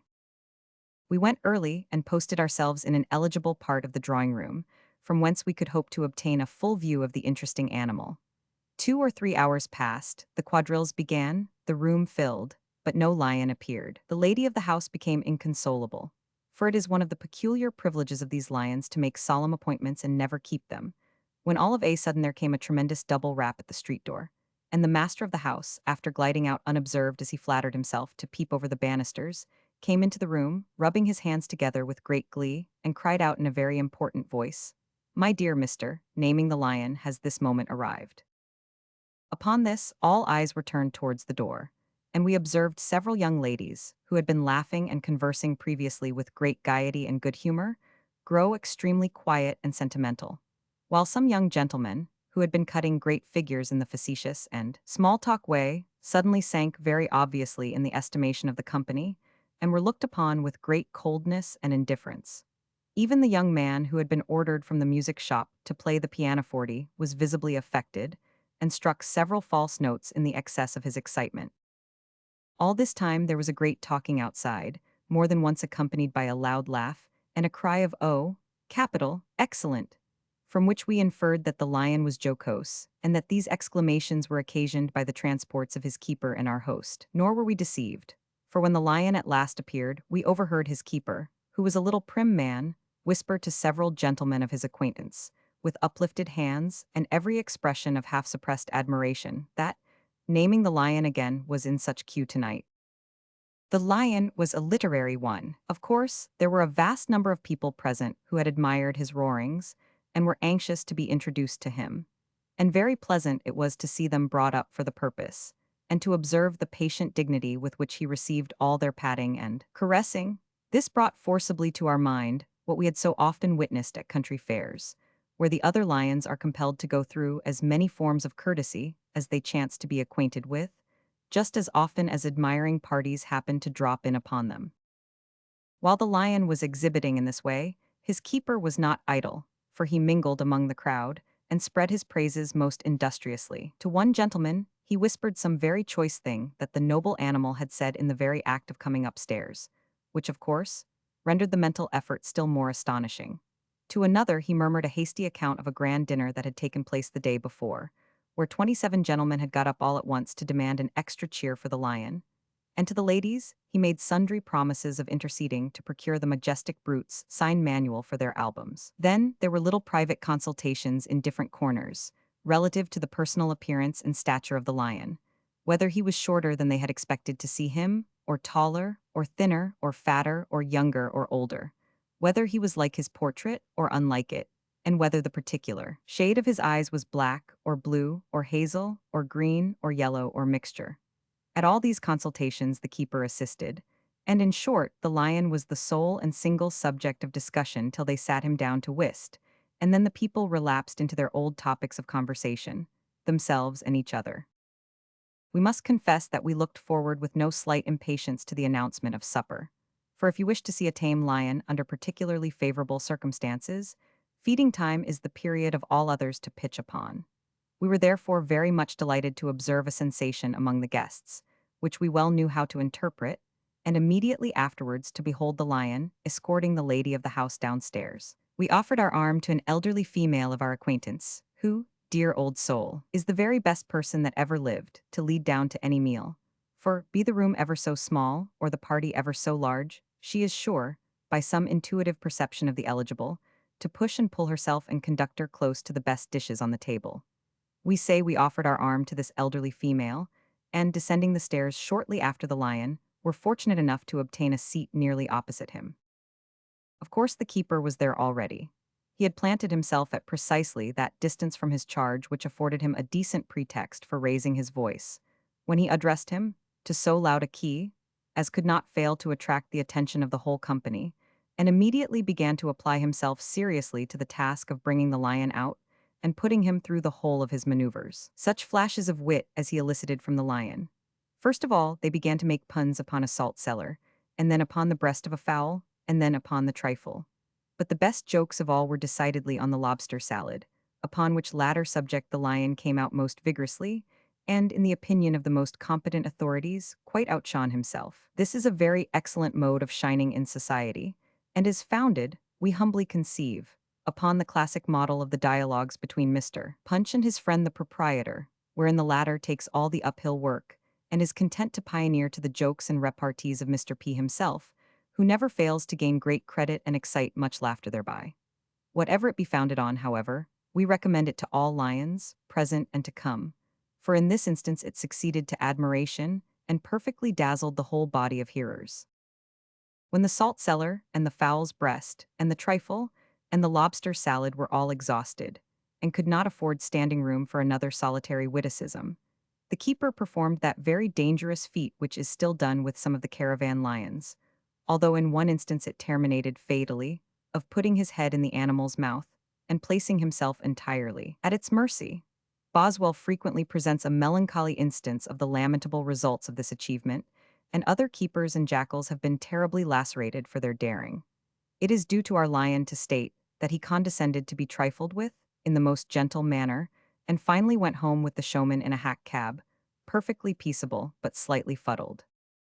Being in a contemplative mood, We were led to make some reflections upon the character and conduct of this genus of lions as we walked homewards, and we were not long in arriving at the conclusion that our former impression in their favor was very much strengthened and confirmed by what we had recently seen. While the other lions receive company and compliments in a sullen, moody, not to say snarling manner, these appear flattered by the attentions that are paid them.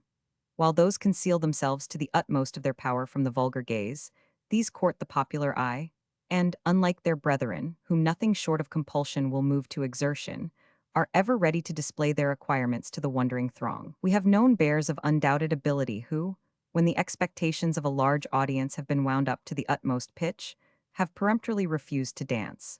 Well-taught monkeys, who have unaccountably objected to exhibit on the slack wire, and elephants of unquestioned genius, who have suddenly declined to turn the barrel organ, but we never once knew or heard of a biped lion, literary or otherwise, and we state it as a fact which is highly creditable to the whole species, who, occasion offering, did not seize with avidity on any opportunity which was afforded him of performing to his heart's content on the first violin.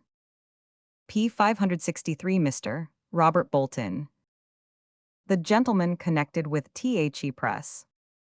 In the parlor of the Green Dragon, a public house in the immediate neighborhood of Westminster Bridge, everybody talks politics, every evening, the great political authority being Mr. Robert Bolton, an individual who defines himself as a gentleman connected with the press, which is a definition of peculiar indefiniteness. Mr. Robert Bolton's regular circle of admirers and listeners are an undertaker, a greengrocer, a hairdresser, a baker, a large stomach surmounted by a man's head, and placed on the top of two particularly short legs, and a thin man in black, name, profession, and pursuit unknown, who always sits in the same position, always displays the same long, vacant face, and never opens his lips, surrounded as he is by most enthusiastic conversation, except to puff forth a volume of tobacco smoke, or give vent to a very snappy, loud, and shrill hem.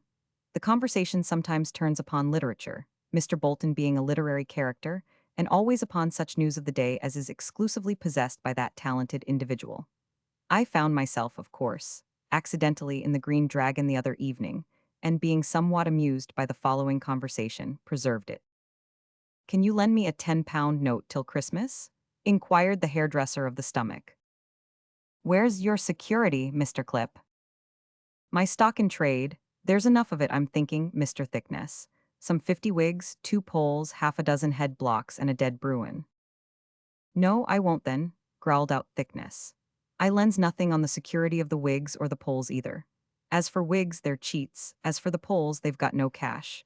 I never have nothing to do with blockheads unless I can't outwait it ironically, and a dead bear's about as much use to me as I could be to a dead bear."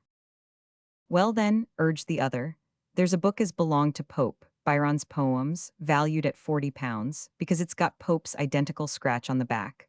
What do you think of that for security?" "Well, to be sure," cried the baker, "but how do you mean, Mr. Clip?"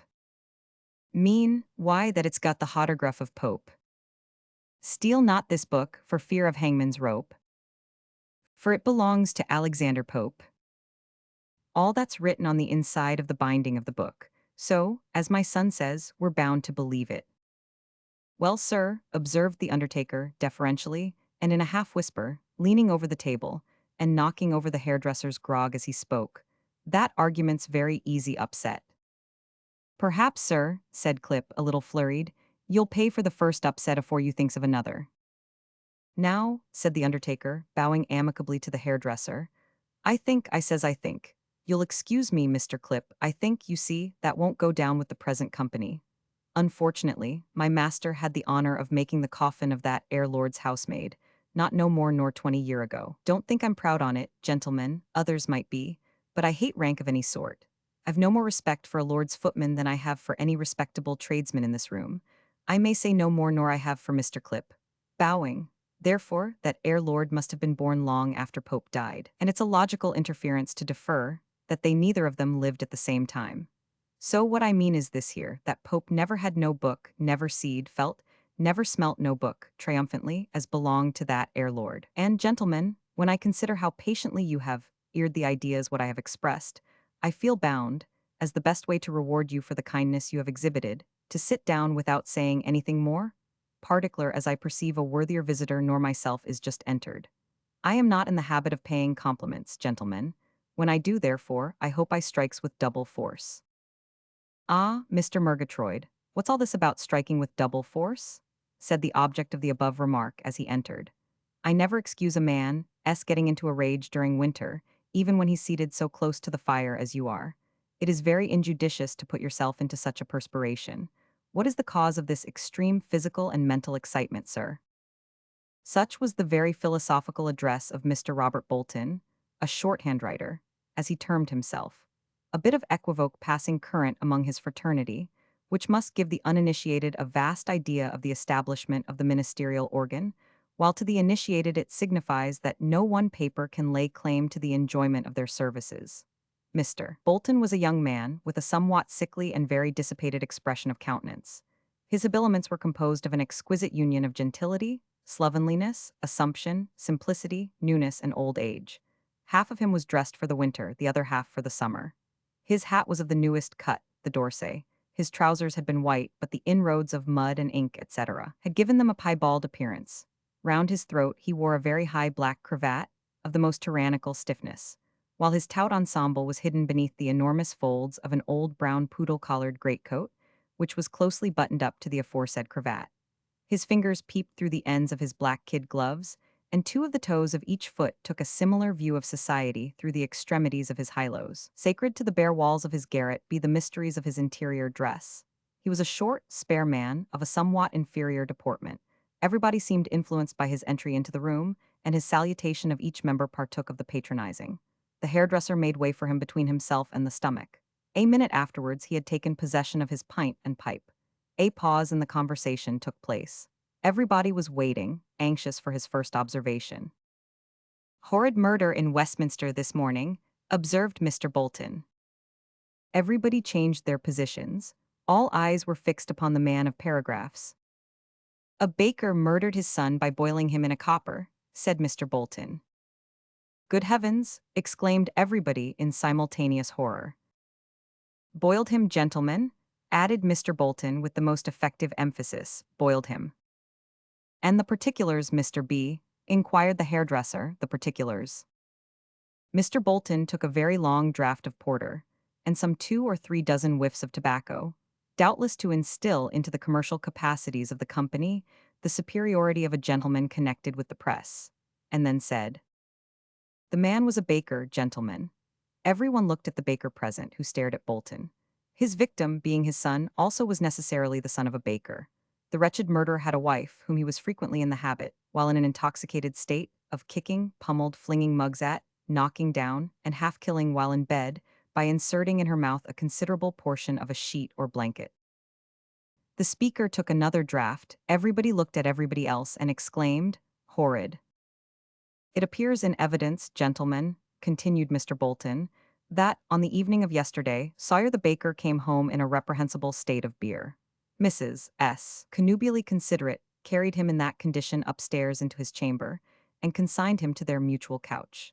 In a minute or two she lay sleeping beside the man whom the morrow's dawn beheld a murderer.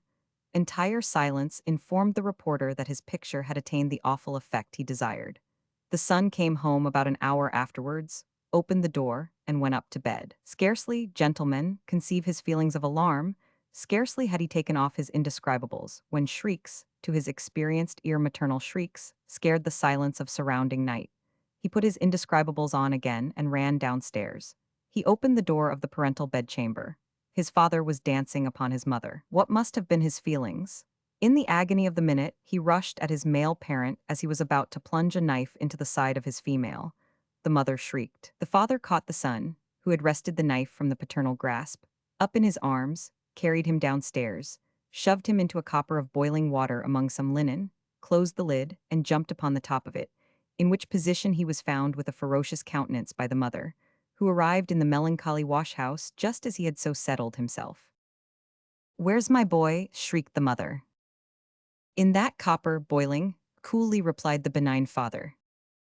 Struck by the awful intelligence, the mother rushed from the house and alarmed the neighborhood. The police entered a minute afterwards. The father, having bolted the wash-house door, had bolted himself. They dragged the lifeless body of the boiled baker from the cauldron, and with a promptitude commendable in men of their station, they immediately carried it to the station house. Subsequently, the baker was apprehended while seated on the top of a lamp post in Parliament Street, lighting his pipe. The whole horrible ideality of the mysteries of Udolpho, condensed into the pithy effect of a 10-line paragraph, could not possibly have so affected the narrator's auditory.